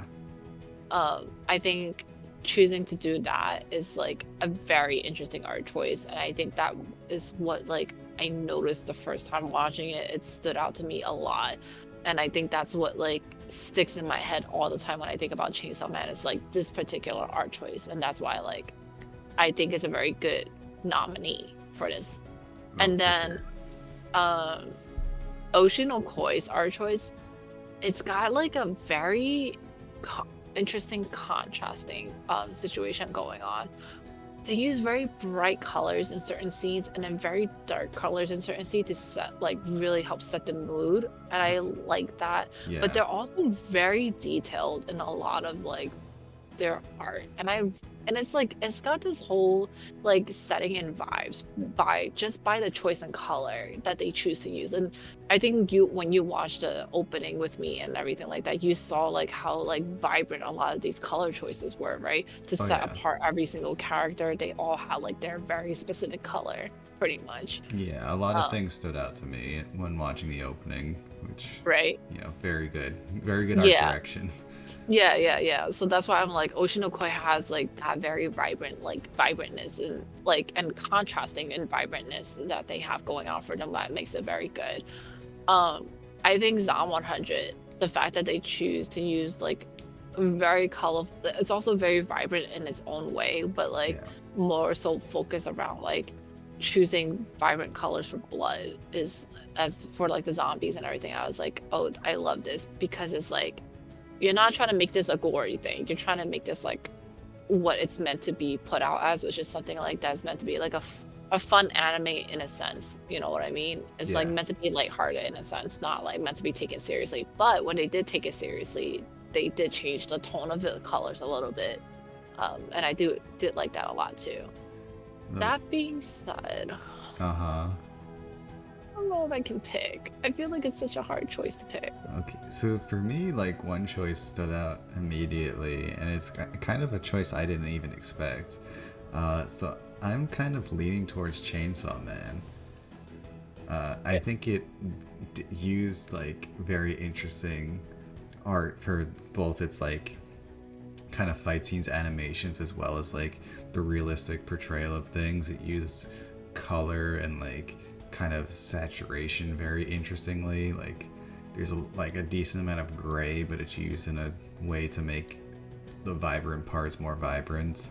It also had a lot of art direction in the endings. So there was like a lot of unique endings that they had for the episodes that Mm, each were kind of like directed in different ways. Like some would be like very like technicolor crazy, others would be more like kind of understated. For me, like it's the one that stood out the most. Demon Slayer's art direction is the same as it's always been. yeah, Hell's Paradise kind of felt very similar to things I've seen before. yeah, JuJutsu Kaisen is, as you said, like great in the kind of just like it did the best of what we've are used to seeing. yeah. Oshinoko, I only have the impression of the opening to go from, but I feel like it does have some of the strengths that I mentioned with Chainsaw Man, but in a different way. Mhm. And kind of same thing with Zom 100. So for me, it's between Chainsaw, Oshinoko, and Zom 100, but I think Chainsaw Man, one because I watched it, but also it just the art direction I saw was effective. I agree with you on that. I think like everyone had their like merits as to what makes them good. But like if we're gonna talk about like who actually took a step to being experimental and different, it's definitely Chainsaw Man, right? Like Yeah. everyone else was still kind of playing it safe in their own little way. But the Chainsaw Man took like a gamble with choosing like to do this type of art style. Yeah, And I think like it's very much appreciated. yeah, I feel like it took because it was doing experimenting more. It actually required more art direction, you know. Yeah. So Yeah. that's kind of where I'm looking at. So for me, Chainsaw Man is my lock for this category. Okay. I think I would have chose. I think like thinking and talking it out loud. I think Chainsaw Man is also my choice in this one. I win. Okay, so that But said, who would win who's though? Who's yeah, gonna who's win? gonna win? God, Jujutsu Kaisen and Demon Slayer are both on this list. I think JJK is gonna win this one. Yeah, I'm trying to think if Demon Slayer did anything interesting. I guess the Infinity thing that you fucking hate, the castle. It was Uh, too long. yes, it Okay, was like it very was just long, way too long. but it was interesting art direction. Um, We could have done it another time. yeah, you know what? Because JGK had like both the arcs that were different and had different art directions. I'm gonna say that's gonna win. Yeah, I think so. I'm pretty sure it's gonna win. Ooh, okay, this is kind of a related category for the next one. Ooh, We got best cinematography. cinematography. So, first we have Attack on Titan. We got Chainsaw Man again, Demon Slayer again, Heavenly Delusion, JJK again, and Vinland Saga How season many 2. times am I gonna have to bang my head about like the same shit being seen over and over again? Yeah, I mean, okay, cinematography. Heavenly Delusion definitely had good cinematography. I agree. Like, it had a lot of different, I noticed like a lot of perspective. Like, sometimes it would be viewing things from like up above, other than to be viewing things from like down below, and it would often be based on like who we were following. Like, if we were meant to be one of the kids in Paradise or whatever it was called, it would Yeah, often be like a lower camera. But if when we yeah, were kind of looking at the landscape with the two main kids, it would often be overhead, so we can kind of yeah. see the devastation of everything that's going on. Yep. So I definitely liked the cinematography there. Attack on Titan, I actually kind of feel like the cinematography, it was good. I mean, it followed the manga very closely. Hmm. It actually felt a little bit ineffective at times for me. Like, during like the giant Titan fight, I found myself losing focus of where I was positionally, if that makes sense. Yeah, because remember the entire time I was watching it with you guys, and I was like, "What about this Titan? I want to know about this Yeah, Titan." yeah. It would just show like a random Titan, and then he would just be defeated and be like, what was his story? I know, what the heck? But yeah, like often, like you would have to kind of take a second to understand where you were when Aaron went into like kind of like the dreamscape with Armin. There was whiplash. You were just like, what is going on here? And part of it could be purposeful, but part of it I feel like is an issue of conveyance, which Yeah. deals with cinematography. I kind of don't like Attack on Titan for this category. Yeah, I mean, I agree with it. I feel like there's only so much you can do though, like with given the fact that the manga was like very like rushly written. I know like even though the Yeah. mangaka had like a hand in it and all that, it still didn't change much of anything else. You know what I mean? Yeah, I Also, mean, the people who were framing the anime had to kind of follow the manga, so, there's only so much they could really do.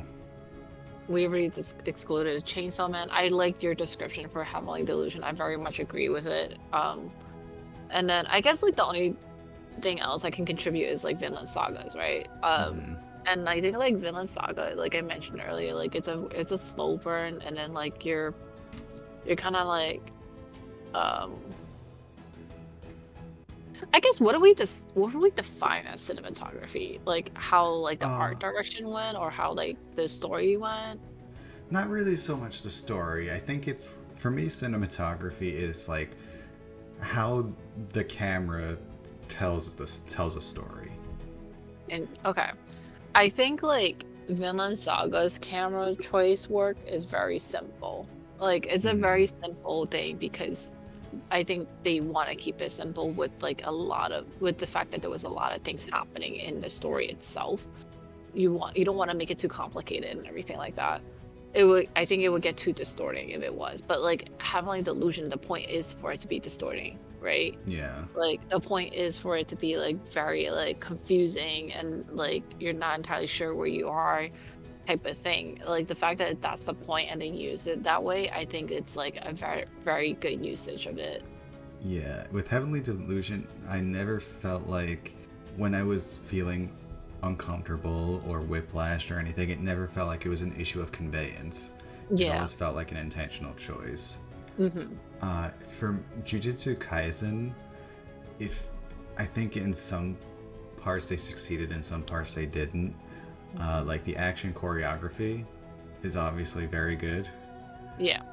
However, like certain parts of it, for example, the kind of scale of the conflict. So in Shibuya, I kind of wish the camera and like the direction and everything would Yeah. kind of show what was happening in the city at certain points in time. Because you were often hyper focused on one aspect of the conflict Yeah. that you had no idea what was happening in other parts. So instead of it being like this, because Shibuya is a giant part of the city, right? Right. So it didn't feel that way. And I felt like cinematography and direction is where that could have been conveyed. Interesting. I feel like it's kind of limited in a sense because like they're trying to go by what the mangaka put in their manga too, right? Like Sure. obviously they have like the liberty to kind of like try to like make it more fluid in a sense that makes sense. And I do think that they did have this liberty that you were mentioning about. But in the end of the day, it's like it really depends on the mangaka as to how everything was written out too. Yeah, well, I think they're a part of this cinematography like pipeline. Like I don't, because it's not like best cinematography given the source material, you know? Right. It's best cinematography, which starts from the writing, goes to the like storyboards, and then like ends up in the final product. Right. Yeah, so for me, for JuJutsu Kaisen, it worked well in the isolated incidents of the Shibuya incident, but not as showing it as one big thing happening at a time. And in terms of like the camera movement, like again, like parts like the Mahito fight, the bathroom fight with Chozo was very good. In But terms of all of that felt like cinematography. it's very, like it felt very standard, if you know what I mean. Like never felt Yeah. like it was any particularly like, oh, what a interesting choice in like camera work or what a or point of view or like what a, you know what I mean. Like it's never Yes. felt that way for me. Like Yeah. I feel Heavenly like, Delusion on the other hand was definitely like that. and I feel like it harkens back to what we were saying with the art direction. Like, Yeah. it didn't reinvent anything, but it did everything we're used to very well. Yeah. So, I but yeah, as we said, Heavenly Delusion did everything very well and also did things in an interesting way that enhanced the story. So that's going to be my pick. I think that's both of our picks. Okay. But who's gonna win though? I'm Attack on Titan. maybe. This is kind of a toss up for me. There's like a lot of heavy hitters in this. But I think the winner is gonna be Attack on Titan. I'm going to say JJK. I guess we'll see. We'll see. Split on that one. Best Well, we director. agreed on who should win. Yes. But who we think will win, I don't know. No, you're probably right, but I'm going to stick with it. Okay, what's our next category? Best director. So I'm terrible at saying names, so I'm not going Oh, to. actually, you know what? Let me do this one then. Okay.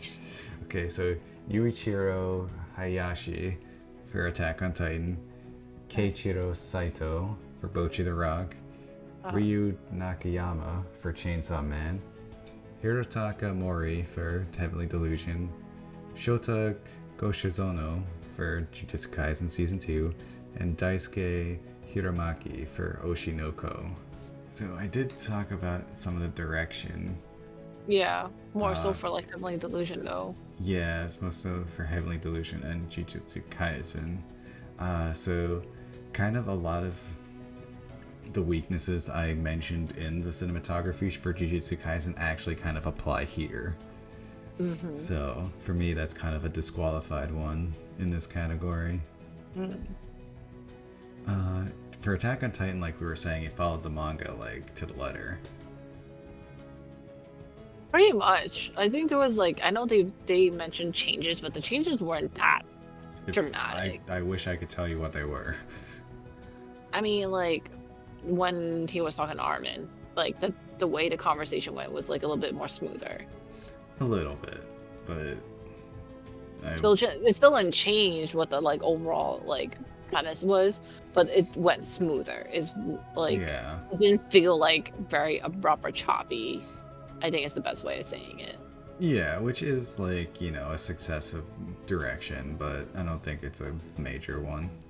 Chainsaw Man had fun direction for sure. Yeah, I agree. Bocchi the Rock, what do you think about that? I feel like Bocchi the Rock didn't fall far from like the original source, which is a manga. Uh-huh. So I don't know what changed in terms of like direction.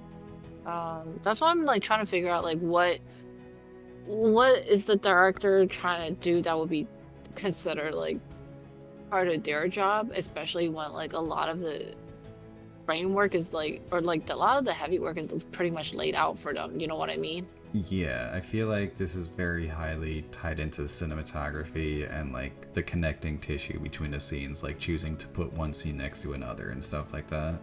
That's why I'm like, there's nothing glaring in terms of like direction wise as to what a director would do differently from what the manga or whatever was like already done. I think like, I mean, sometimes they like rearrange scenes to make it smoother and stuff like that. I guess like it's so hard for me to know Yeah, it'd be which. hard to know. I feel like this is a hard category for us to like make a decision on because we're not entirely Yeah, sure as to this like is like what someone is. who's in deep on the industry. Yeah, like, exactly. Like who like read like who knows the source material and like have watched all of these to begin with, right? And then Yeah. they would know what actually changed in direction and stuff like that. I guess So maybe we can look at it from the perspective of like smoothest experience. I guess Maybe. pretty smooth in their own way. I feel like JuJutsu Kaisen had flaws, but it was mainly because of the production issues Oh yeah, they had. yeah. Still kind of a miracle it came out as good as it did. Like, good for those guys. I hope they can be with their families now. Oh my god, that feels so terrible. Yeah. Yeah, But it feels bad giving JuJutsu Kaisen praise. But it at the same does, time, right? they did great work. It's just, shitty ass Yeah. constraints put on them.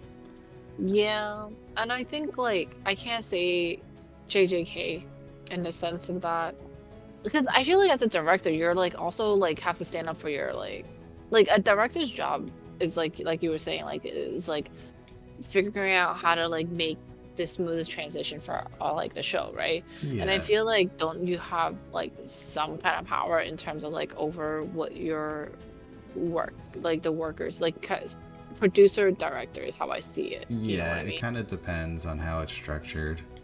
Don't you have a say in like how your workers' condition is? I I'm, don't know, I'm not just a sure. thought. I don't know. Like I feel Yeah. like it's really hard for me to say in this situation because of like I'm not entirely sure like the difference in terms of smoothness. I guess like all of them are smooth in their own way because these are all pretty much top-notch anime Yeah. production companies. Like it would be a shame if they if they're like top-notch anime production companies and they can't really do it right, you know?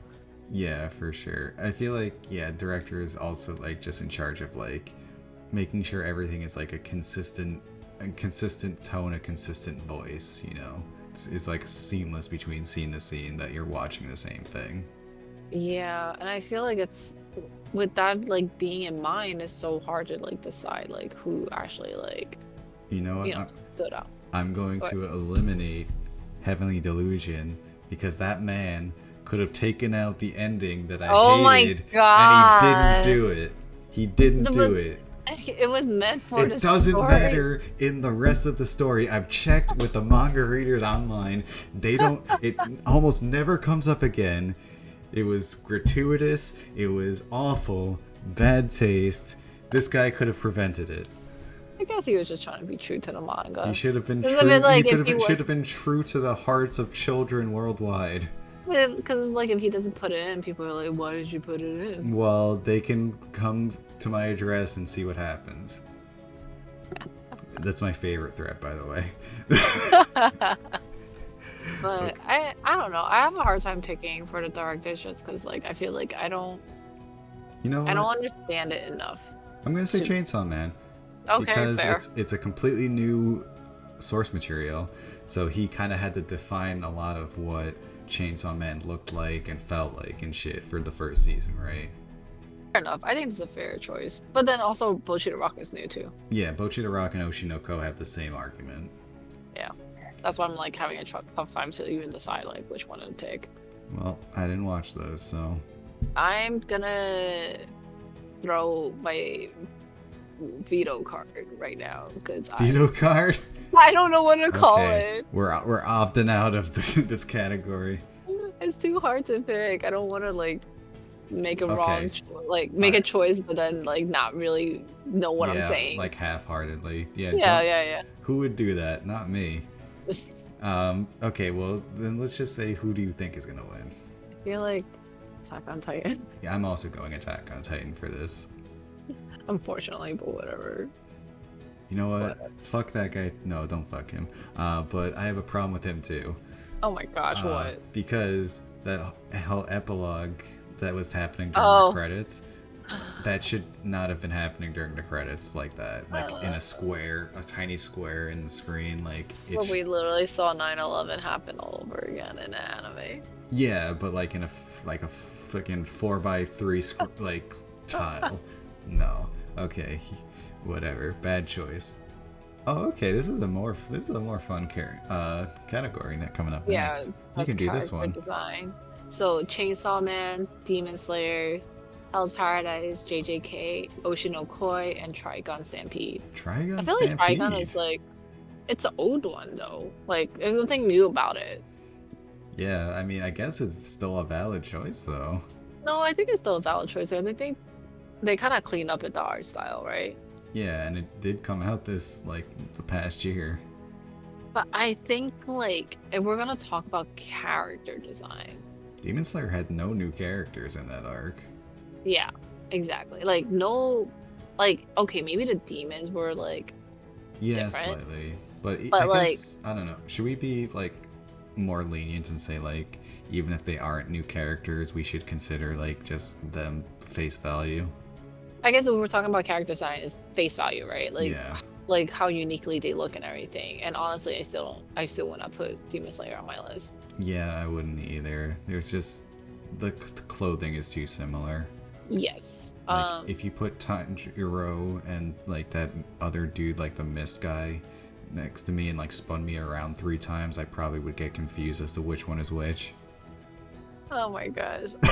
And I think Ocean Okoi, like beautiful design and all, but that doesn't make uh I don't I don't see it being considered as like the best character design because like a lot of the characters design are like schoolgirls, high school high schoolers pretty much because a lot of the Yeah. times our clothes are pretty much that.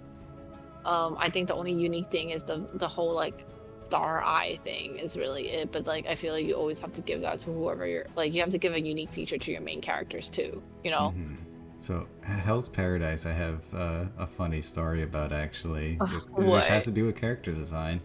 Okay. So one of the characters, the main characters, I believe his wife had a facial scar, like a burn, Uh-huh. and I pointed out something that I thought was clearly obvious to everybody, that the scar What? looked like a penis, and apparently not everyone saw it, and now I ruined that character for like a sizable amount of people. Oh my god. So that's kind of questionable character design, I feel. But like what about the other characters in the The other characters aren't bad. ah fuck. I don't think I they're. looked it up. Do you see it? I do. As soon as I saw it, I was like, damn it, I saw it. Yeah, no, you. I think like if you didn't mention it to me, I think it would have looked like a ginger root to me or something. Oh, maybe that's what they're going for, but I don't know. It wasn't just me. Some other guy also thought it. So it's not just me. I'm dead. But yeah, the characters. Other than that, the characters aren't bad. We have the typical like white hair man, Uh, like the kimono robes. I think like okay, so here's the thing. Like you mentioned, typical white hair character that's pretty much what JJK has Mm-hmm. too, right? A Yeah. lot of the characters, like demon design wise, also I feel like it's uh not particularly special in my Yeah, opinion, like demon design. it took me a really long time to kind of invest in Mahito and fake Ghetto for that reason, because they look very generic. So Yeah, like like I feel like we both seen them somewhere before, right? yeah, so like off the bat I kind of wasn't into them, so it took like a lot of like character development for me to actually like care about them and see them as viable threats. So in that way the character design kind of worked against it. Yeah, I think like out of all of them, I think Chainsaw Man had like probably the most interesting character designs. Definitely with like Chainsaw Man himself, Power.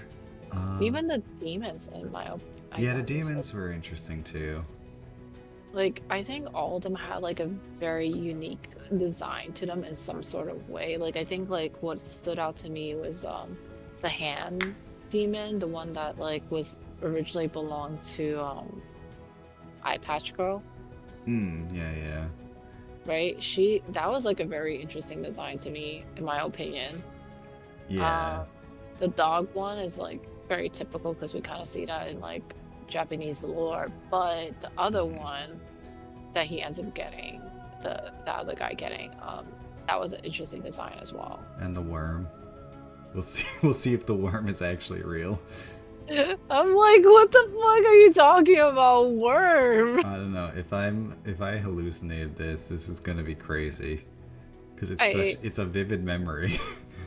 and I just don't remember it, probably because I blocked it out of my brain. Yeah, we'll see what maybe it wasn't a worm. I thought it was. It was something big. Okay. Yeah, I would. So yeah, I guess I would give this category to Chainsaw Man. I think I would too, just because it has like a lot more like very interesting like choice of like characters. Yeah, you know Like what's there's no stereotypical white hair character kind of thing, you know what I mean? yeah. I mean, Majima or whatever her name is a little bit standard, but that's okay. Yeah, The the boss, yeah. yeah. You know what's crazy is before we did this video, I was like, I don't really care much for Chainsaw Man, but now I'm giving it all the awards. So I guess I'm changing my heart is changing. The more you think about it. Yeah. Oh, this is your category. We got best animation next. Oh, oh, this is gonna be a toughie. So, Attack on Titan, yeah. Chainsaw Man, Demon Slayer, JJK, hmm Mob Psycho, and Trigun. Ooh, ooh, ooh. What are your initial thoughts? My initial thoughts is I didn't watch Trigun. That's the thing. Hmm. I haven't watched Trigun, so I can't really put my opinion on it. Yeah. So disclaimer: But no Trigon. Demon Slayer, I have to take it off the list right off the bat. Damn. Cause like it's like you wowed me in season 1. You had me like emotionally in Mugen Train, and then you got the bedazzling in the entertainment arc. And then what happened here? Like you got none of it.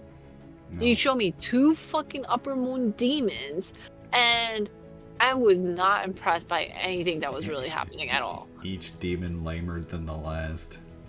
They literally reused. Remember, I pointed it out Yeah. when we were watching. They literally reused that same like cut where there was like in the back of the building, and it's to signify where Tanjiro and everyone was. But the point was they reused that scene in particular, and I was like, wait, didn't they use this already? And then they freaking used it again, and I'm just like, I'm losing myself. I'm losing my shit. So like, I was so over it. So Demon Slayer was off my list. Mhm. Chainsaw Man had like a very interesting animation style, but is it the best though?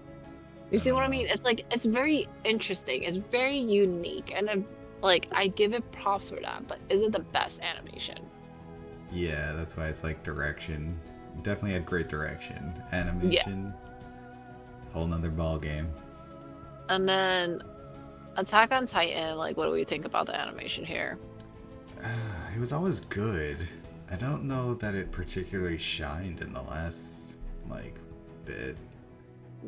That's kind of sort of how I saw it too. Like, it didn't really feel like I guess aside from like kind of incorporating 3D a bit into it and stuff like that, um, I guess there were like certain. See, this is the thing. Like, I can't remember. Like, I don't know what is like part of special one versus like what the last one is. You know what I mean? I mean, I guess like you can include like the lead up, like anything past the final season part 3 or whatever. I don't know. Like, did it wow me? Not particularly. I think I was like, if I have to think about like which one of these had like animation that made me go like, oh damn, this is like not perfect, but like so on top of their shit kind Mhm. of feel. It really went to JJK, honestly. Yeah, that's where I'm leaning as well. Nothing like stands out about Mob Psycho. I think because the thing about Mob Psycho is like the wow factor of like the animation of his power pretty much is seen in like season 1 already. Oh, okay. So nothing crazy came Like out. nothing particularly crazy in my opinion for the animation wise. Like it stayed pretty much like consistent. It's not like it's gotten worse, but it's not like it's gotten better. And that's not something wrong with that. It's just that it didn't like particularly like wow me in any Hmm. way. Okay, I would give it pretty confidently to JJK as well, and I do think it's gonna win. Yeah. Because it produced some amazing animation despite being so heavily rushed, Yeah. which is kind of like a feat in itself. So definitely huge kudos to that team. That's Mappa, right? Yeah, I believe it was Mappa. Yeah, so huge kudos to like the Mappa animators, not the people who make the schedule, but the animators did a great job, and I think it's gonna win.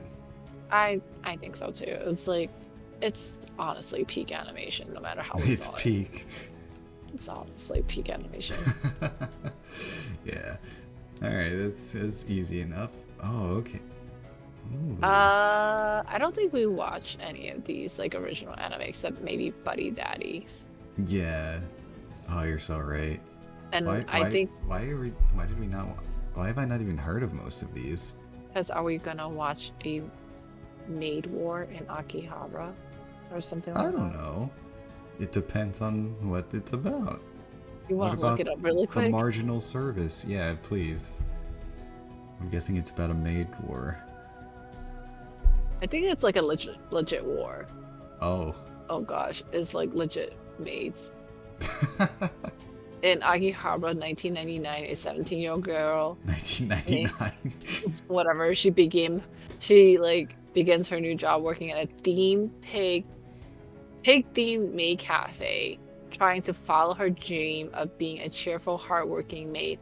However, she finds out that the world of maid cafes in Akihabara is a lot more cutthroat than she anticipated. That's it sounds like a parody. That But doesn't it's sound real. not.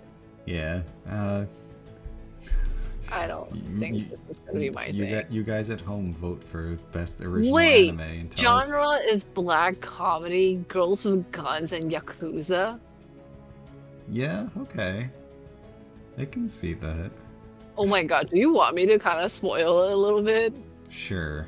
So, at the end of the series, she becomes disabled after her legs are shot. Oh. Oh, wow. Is she still able to be a maid? Yeah, but she continues working as a maid as of 2008. As of 2000.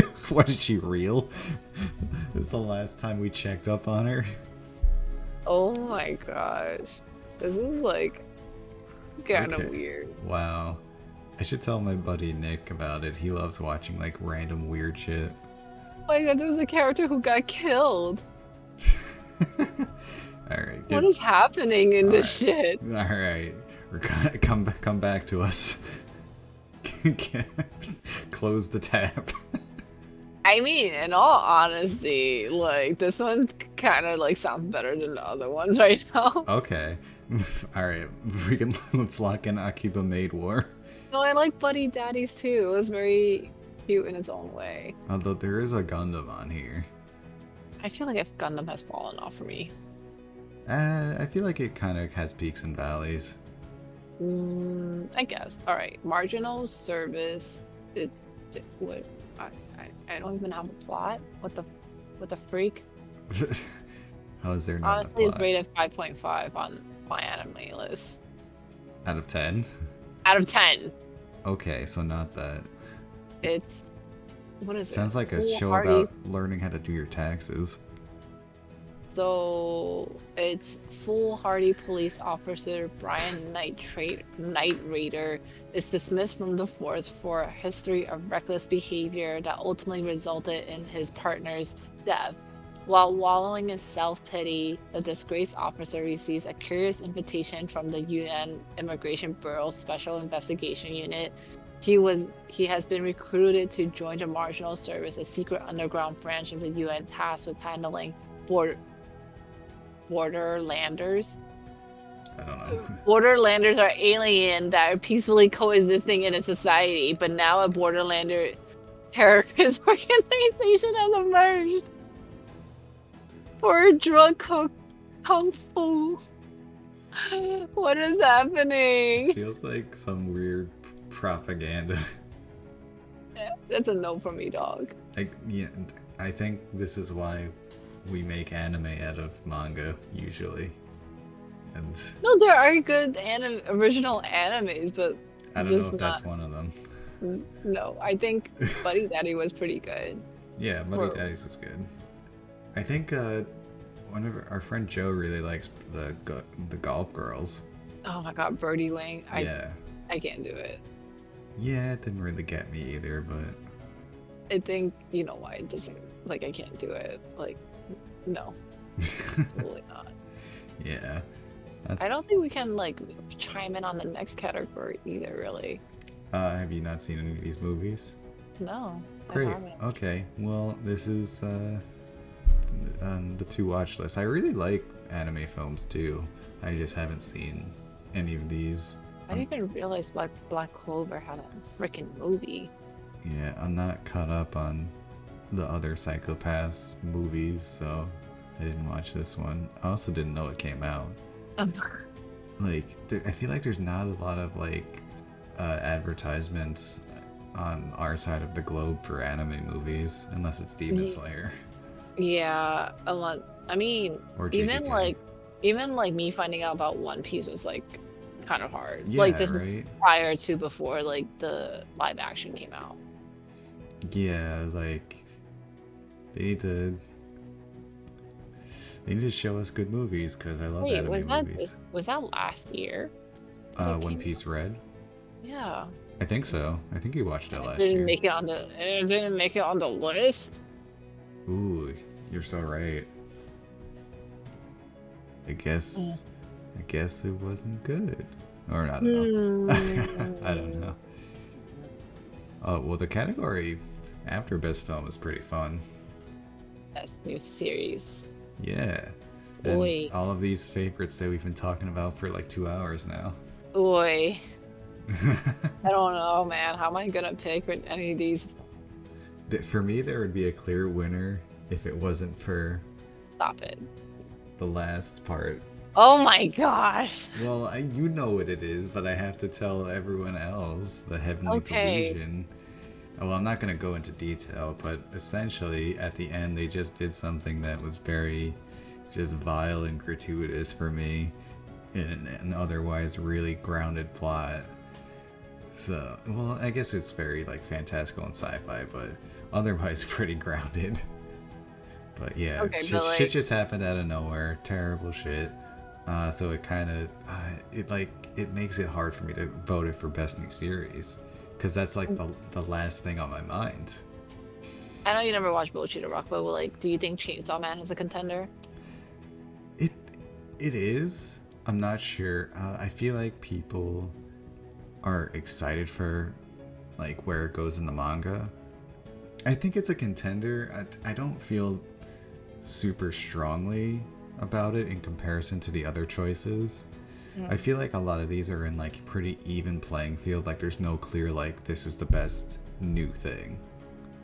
Right. And I kind of agree with you on that. That's why I'm like having such a hard time with like picking which one is like the best new series because it's not like a defining category as to like what makes it like whether it's the music or whatever. Like it's so hard to pick. Like overall, this is like a best new series is what you're asking of me to pick, right?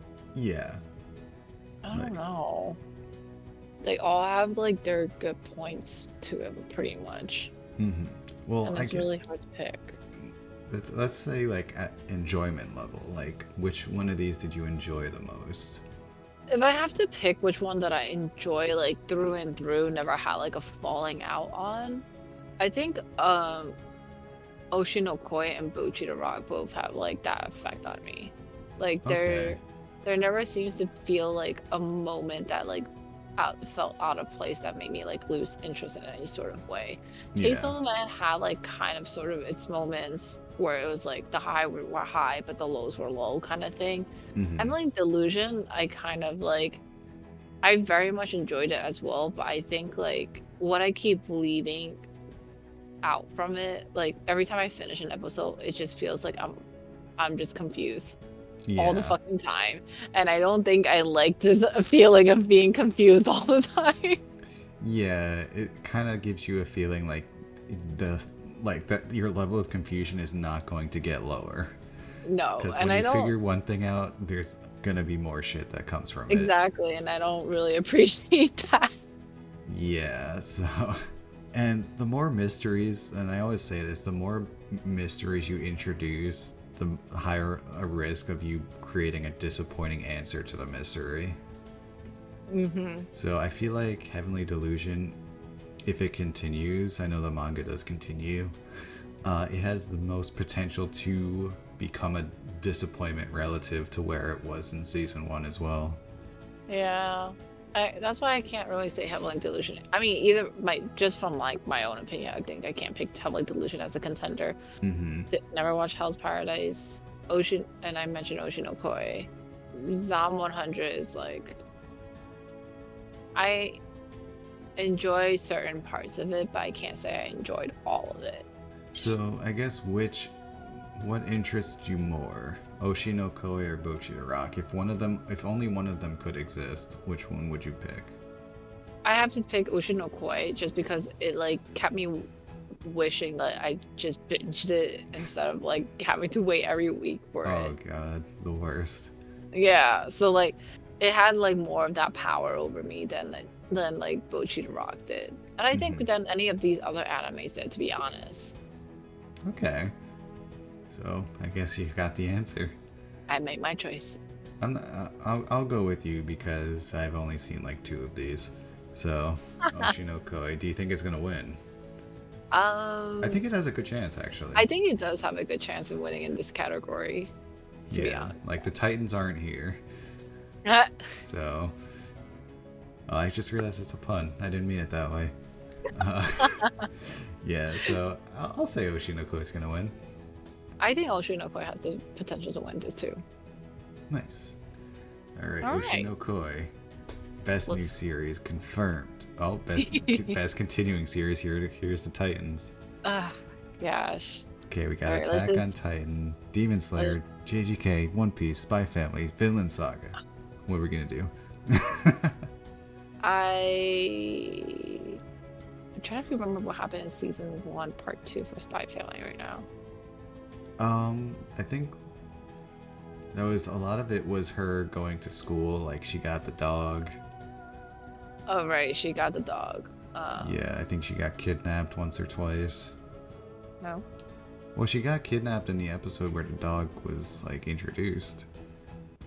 Oh I no, think she so. got lost. Oh, I thought like someone tried to hold her for ransom, and then like Yor had to like come running and stuff. Oh, because he wanted the dog, Yeah, something like that. and then Yor found her Yeah, that yeah. way. Um. Hmm.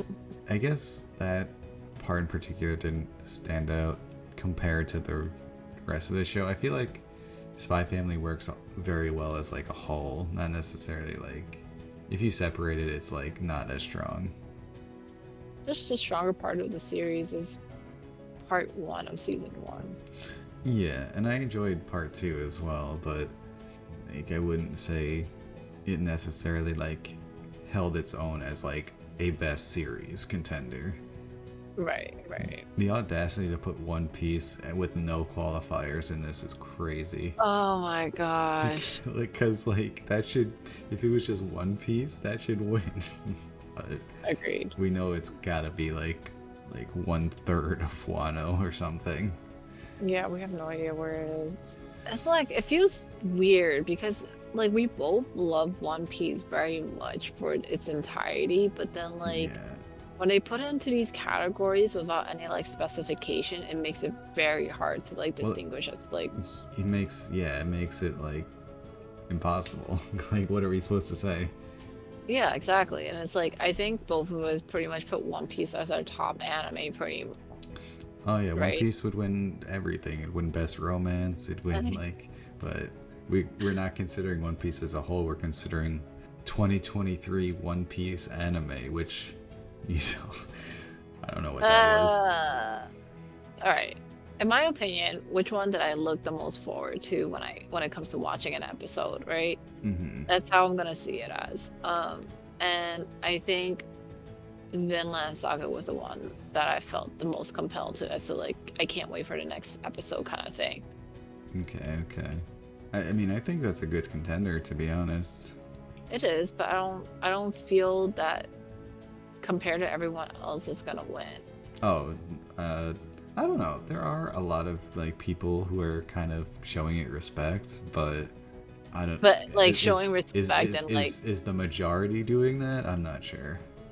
right, that's what I'm saying. It's like I don't think it's gonna be the end up being the winner, but like I think like as a continuation from season one, it did a good job to like continue the story. Yeah. And then JJK is like season two, like broken up into two parts. Like Right. But both like pretty decent parts in their own right. right, but like one is a prequel and the other one is like actual continuation from season one. Yeah. Attack on Titan continued to the end. Yeah. It almost feels weird to put this in like continuing series because it was like more of like it should almost be best film. I agree. Like it's just like I don't know how they're doing this stuff. Between this and One Piece, it's very weird the classification choices they're making here. For that reason, I wouldn't put it as, especially best continuing series. I almost want to pivot and go One Piece. I mean, do you boo boo? Like whatever you think is gonna work for you. I'm not looking for your approval, but no, because I'm thinking like, you know, it is the best continuing series, right? It's been like Wano is good, it's been good. It's the best continuing series. Like, Okay. JJK, I'm not sold on if it's JJK. I'm having a little bit of trust issues with right now. Like I love it up to this point. I'm not sure if it's going to kind of fall off. I'm not 100% sold that it isn't. I see. But One Piece, I am completely sure that it won't. So I'm gonna go One Piece. Why not? I mean, that's fair. I Who's feel gonna like stop me? this actual like nomination show, but like honestly, I do think like if we're just strictly seeing as a continuing series, then One Piece does have a shot. Like I think One Piece is a very high contender, to be honest. Yeah. Especially now that like more people are watching One Piece and stuff like that because of like the recognition it has. I think One Piece definitely should be like a shot for like the continuing series as a whole. You know? Yeah. I mean, this is the one category I feel like it could win. It's honestly the one category I think it should win, just because it's been such a long, ongoing series as it is. Yeah, no series continues like One Piece does. I mean, Conan, Detective Conan does, but Well, it's not on here. all right. Yes. So I think we, I will still say Finland Saga is my choice, but I like think, that pick. but you're saying One Piece, and I think if we were to say who's actually gonna win it, do you think it's gonna be One Piece, or do you think it's gonna be like someone else? I don't think it's gonna be One Piece. I think it's gonna be one of the first three: Attack on Titan, Demon Slayer, or JuJutsu. My money's on JJK. Yeah, you know what? Yeah, I also say that too. I feel like Demon Slayer, like it does have people who have loved it from the beginning, but I feel like a lot of people have kind of fallen off the hype train with this recent arc. Yeah. Whereas JJK, the hype train, it just continues. Yeah, it's still there. Even with like shoddy art quality, it's still there. I wouldn't have even noticed, to be honest. I mean, Like, I even noticed like something was off, but yeah, like you notice it's off, but like, are you really gonna like people who don't understand like how hard it is to be an animator is never like or cannot appreciate it is not gonna understand it. bro, I never made a good drawing in my life. Like, these guys do it like 60 of them per second, like crazy. All right. Ooh, and we're at the end now. We The are. anime of the year. Anna, I got take it hiccups away. now. Wait, I got hiccups though. Oh no! Alright, I'll take it away. Alright, the anime of the year. Got Bocchi the Rock. We got Chainsaw Man. Demon Slayer, Kimetsu no Yaiba. Swordsmith Village Arc. JuJutsu Kaisen Season 2. Oshinoko and Vinland Saga Season 2. No Attack on Titan. Shocker. That's kind of crazy. It is. I kind of was thinking about Attack on Titan being here and it getting the respect vote. Ooh. You know? Like, this is like the Lifetime Achievement Award kind of thing. Oh my gosh. This is interesting. So I didn't watch like 3 of these. And Right. of the ones I watched, Chainsaw Man, Demon Slayer, and JuJutsu Kaisen, I don't feel strongly enough to say it was the best anime of the year. Anime of the year, like it's just like your opinion type of thing. Yes. Right? This is just what you thought was the best of the year. I'm surprised that Bocchi the Rock actually made it to this category.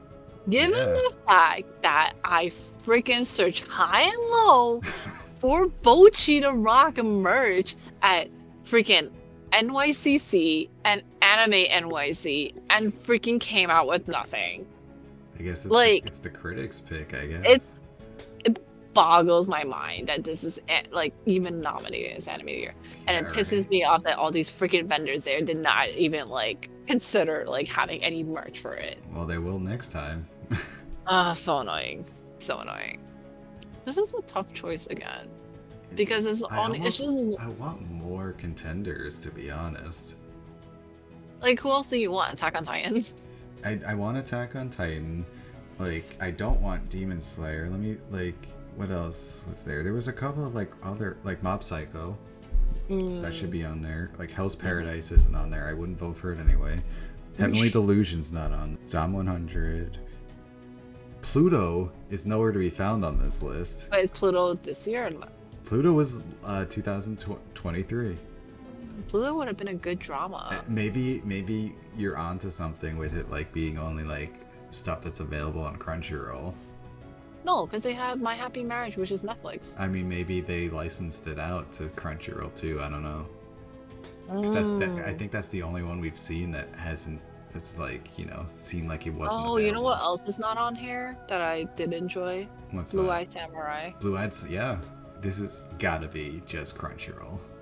Yeah, I mean Crunchyroll did overtake a lot of animes and stuff, like licensing a lot of animes and stuff like that, because I think they, now that they're like bought out by what, Sony, I think it was, now they have like a bigger budget to do this. That's how they tricked us into thinking this was all anime of 2023. But I think like, well, given what the list that we have right here, right? Yeah, we gotta deal with what we're given. I would automatically take Demon Slayer off the list, right? I think we both agree on that. That would be nowhere near anime of the year for me. Maybe 2 years ago. Do we have any faults for Chainsaw Man? Like, is there anything that you can think of that's faulty for it? I think it's a bit alienating. It's either you're really into what Chainsaw Man is selling, or you're not into it at all. It's not mainstream enough, do you think? Is what you're saying? I think it like satisfies like a certain mainstream appeal for like that sort of show, but it's definitely not gonna be everyone's cup of tea. Yeah. For me, I was like somewhere in between, where I don't love it. Like, I think it's interesting, but it's also like a bit too indulgent at times for me.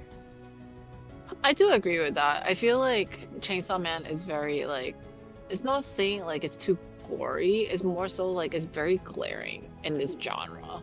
Yeah. Right? Like, I think it's a good beginning to Chainsaw Man. I don't think it's at anime of the year status.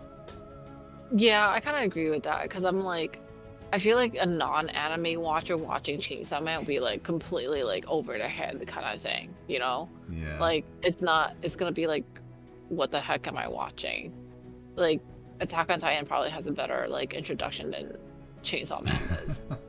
Um, Demon Slayer, we took that off the list. JJK, I mean, I very much enjoy JJK though. Like I season do. two, I very like, even though it's broken in two parts, I very much enjoyed both parts for its own right.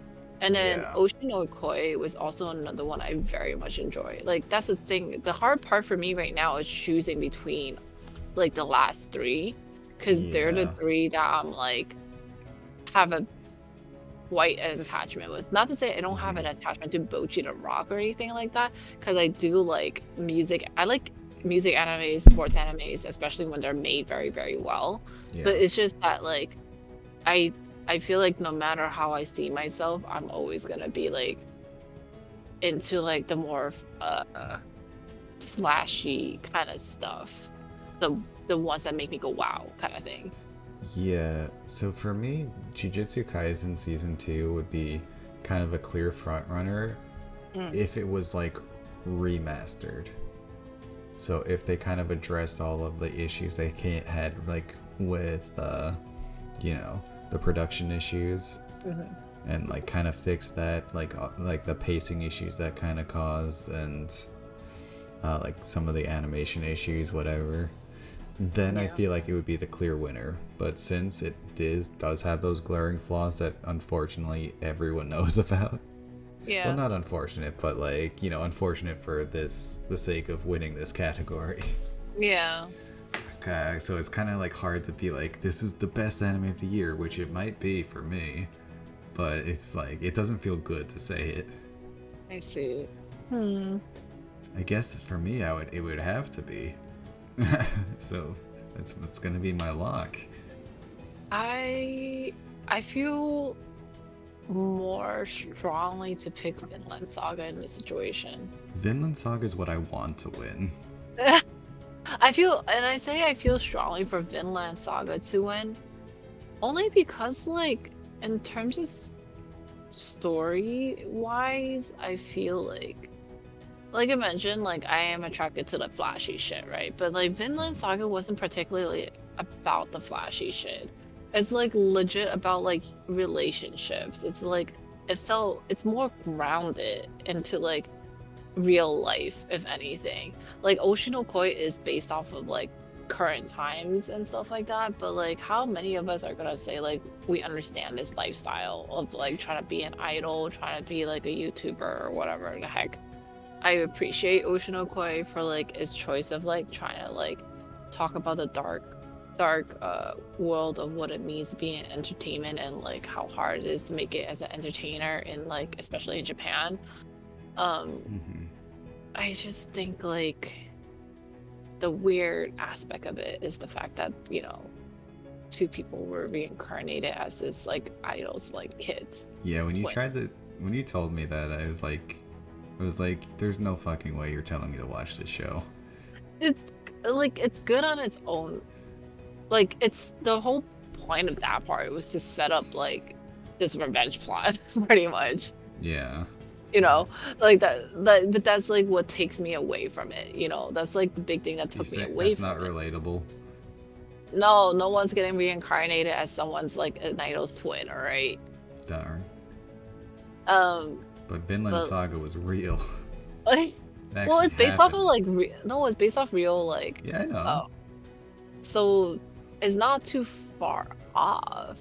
Hmm. I think like I'm not saying like I prefer something that's based on like historical or real things. It's just more so like I felt like a lot of the takeaways from Vinland Saga, like there's actual takeaways from Vinland Saga. What Hmm. takeaways would I have from JJK? Kill the guy first before they get away. Like, like that's what I'm getting from JJK. And then I feel Chainsaw Man, I don't know. Don't be a virgin. I don't fucking know. never be a virgin unless you can get your virginity back. Then take the offer. That's my advice. Sure. For, but for Jujutsu Kaisen, I feel like it's great its value is in its aesthetic quality as well as its like emotional investments.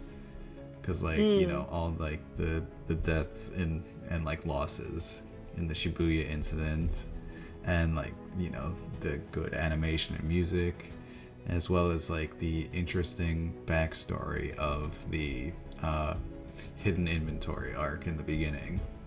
I could see that. I mean, like, don't get me wrong. I'm not saying like in my head, I know JJK is probably gonna be the one that wins. Like, it's gonna be the one that wins.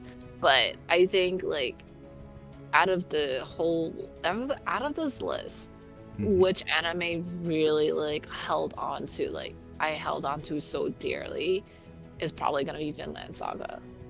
No other anime can make me feel the way that Vinland Saga made me feel, in a sense. Like, you know what I mean? There was like a Mhm. lot of like things that happened in Vinland. Even though it's a slow burn, there were definitely things that happened, especially towards like once they finished building you up about the world, the characters that you're meeting this season, and then and then shit started happening.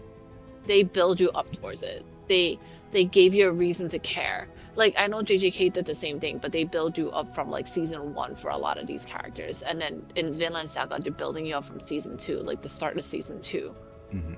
You know what I mean? So the start of season 2 is when you meet all these new characters, and then you like build this kind of like attachment towards them, as opposed to like I guess a good example is Naname from JJK, right? We got built up to him from season 1. Like we have how many episodes of him that like really like pull us to why he's such a good character and stuff, and then losing Yeah. him in obviously season 2 is like obviously sucks, but it took him like he had a whole season of build up. This one like is only like happening in one season. And like comparison wise, like I feel like the only reason why Naname is so beloved is because of how relatable he is. Oh yeah. Oh, he is the everyman. Yeah, He right? wants what we want. And then like you have characters like that in Vinland, characters like multiple characters like that in Vinland Saga, who you like hope that they can make it through, but like just Mhm. being in the time of Vikings is a whole different ball game. Yeah, there's kind of that looming like feeling of dread that like shit can go wrong because you're in a rough time. Yeah, exactly. Like I mean, I get it in like JJK, like they kill off characters like nothing and stuff like that, but like I don't know, that's a different vibe than what is provided for like Vinland. You know what I mean? Yeah. So Vinland Saga season 2, is it the anime of the year? Is my vote for anime of the year, but I know JJK is gonna be the one that wins it. All right. So my vote's gonna be Pluto for anime of the year in a write-in ballot. No, But it's JuJutsu Kaisen. yeah, that's what I figured.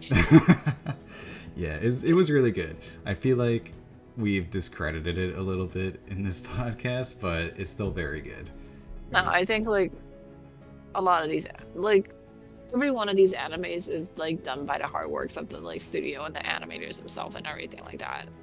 There's no discreditation in terms of like their choice in work and that stuff. I think obviously all of this is based on our own opinion and what we vibe and feel for the most. yeah. Okay, what is your kind of impression as like of the last year in anime overall? Do you feel like it was a good year in anime or a bad year? I feel like this like thing. Luckily, it's just the Crunchyroll awards because it's kind of making me feel like maybe 2023 wasn't a good year. I think this past year in anime was okay. I won't like I think like it which was it the fall or summer that was like probably like the best season of the year. But that Hmm. being said, it was like only one season Yeah, that was the definitely a best bit season. imbalanced. Like I feel like all the good anime came out around the same time.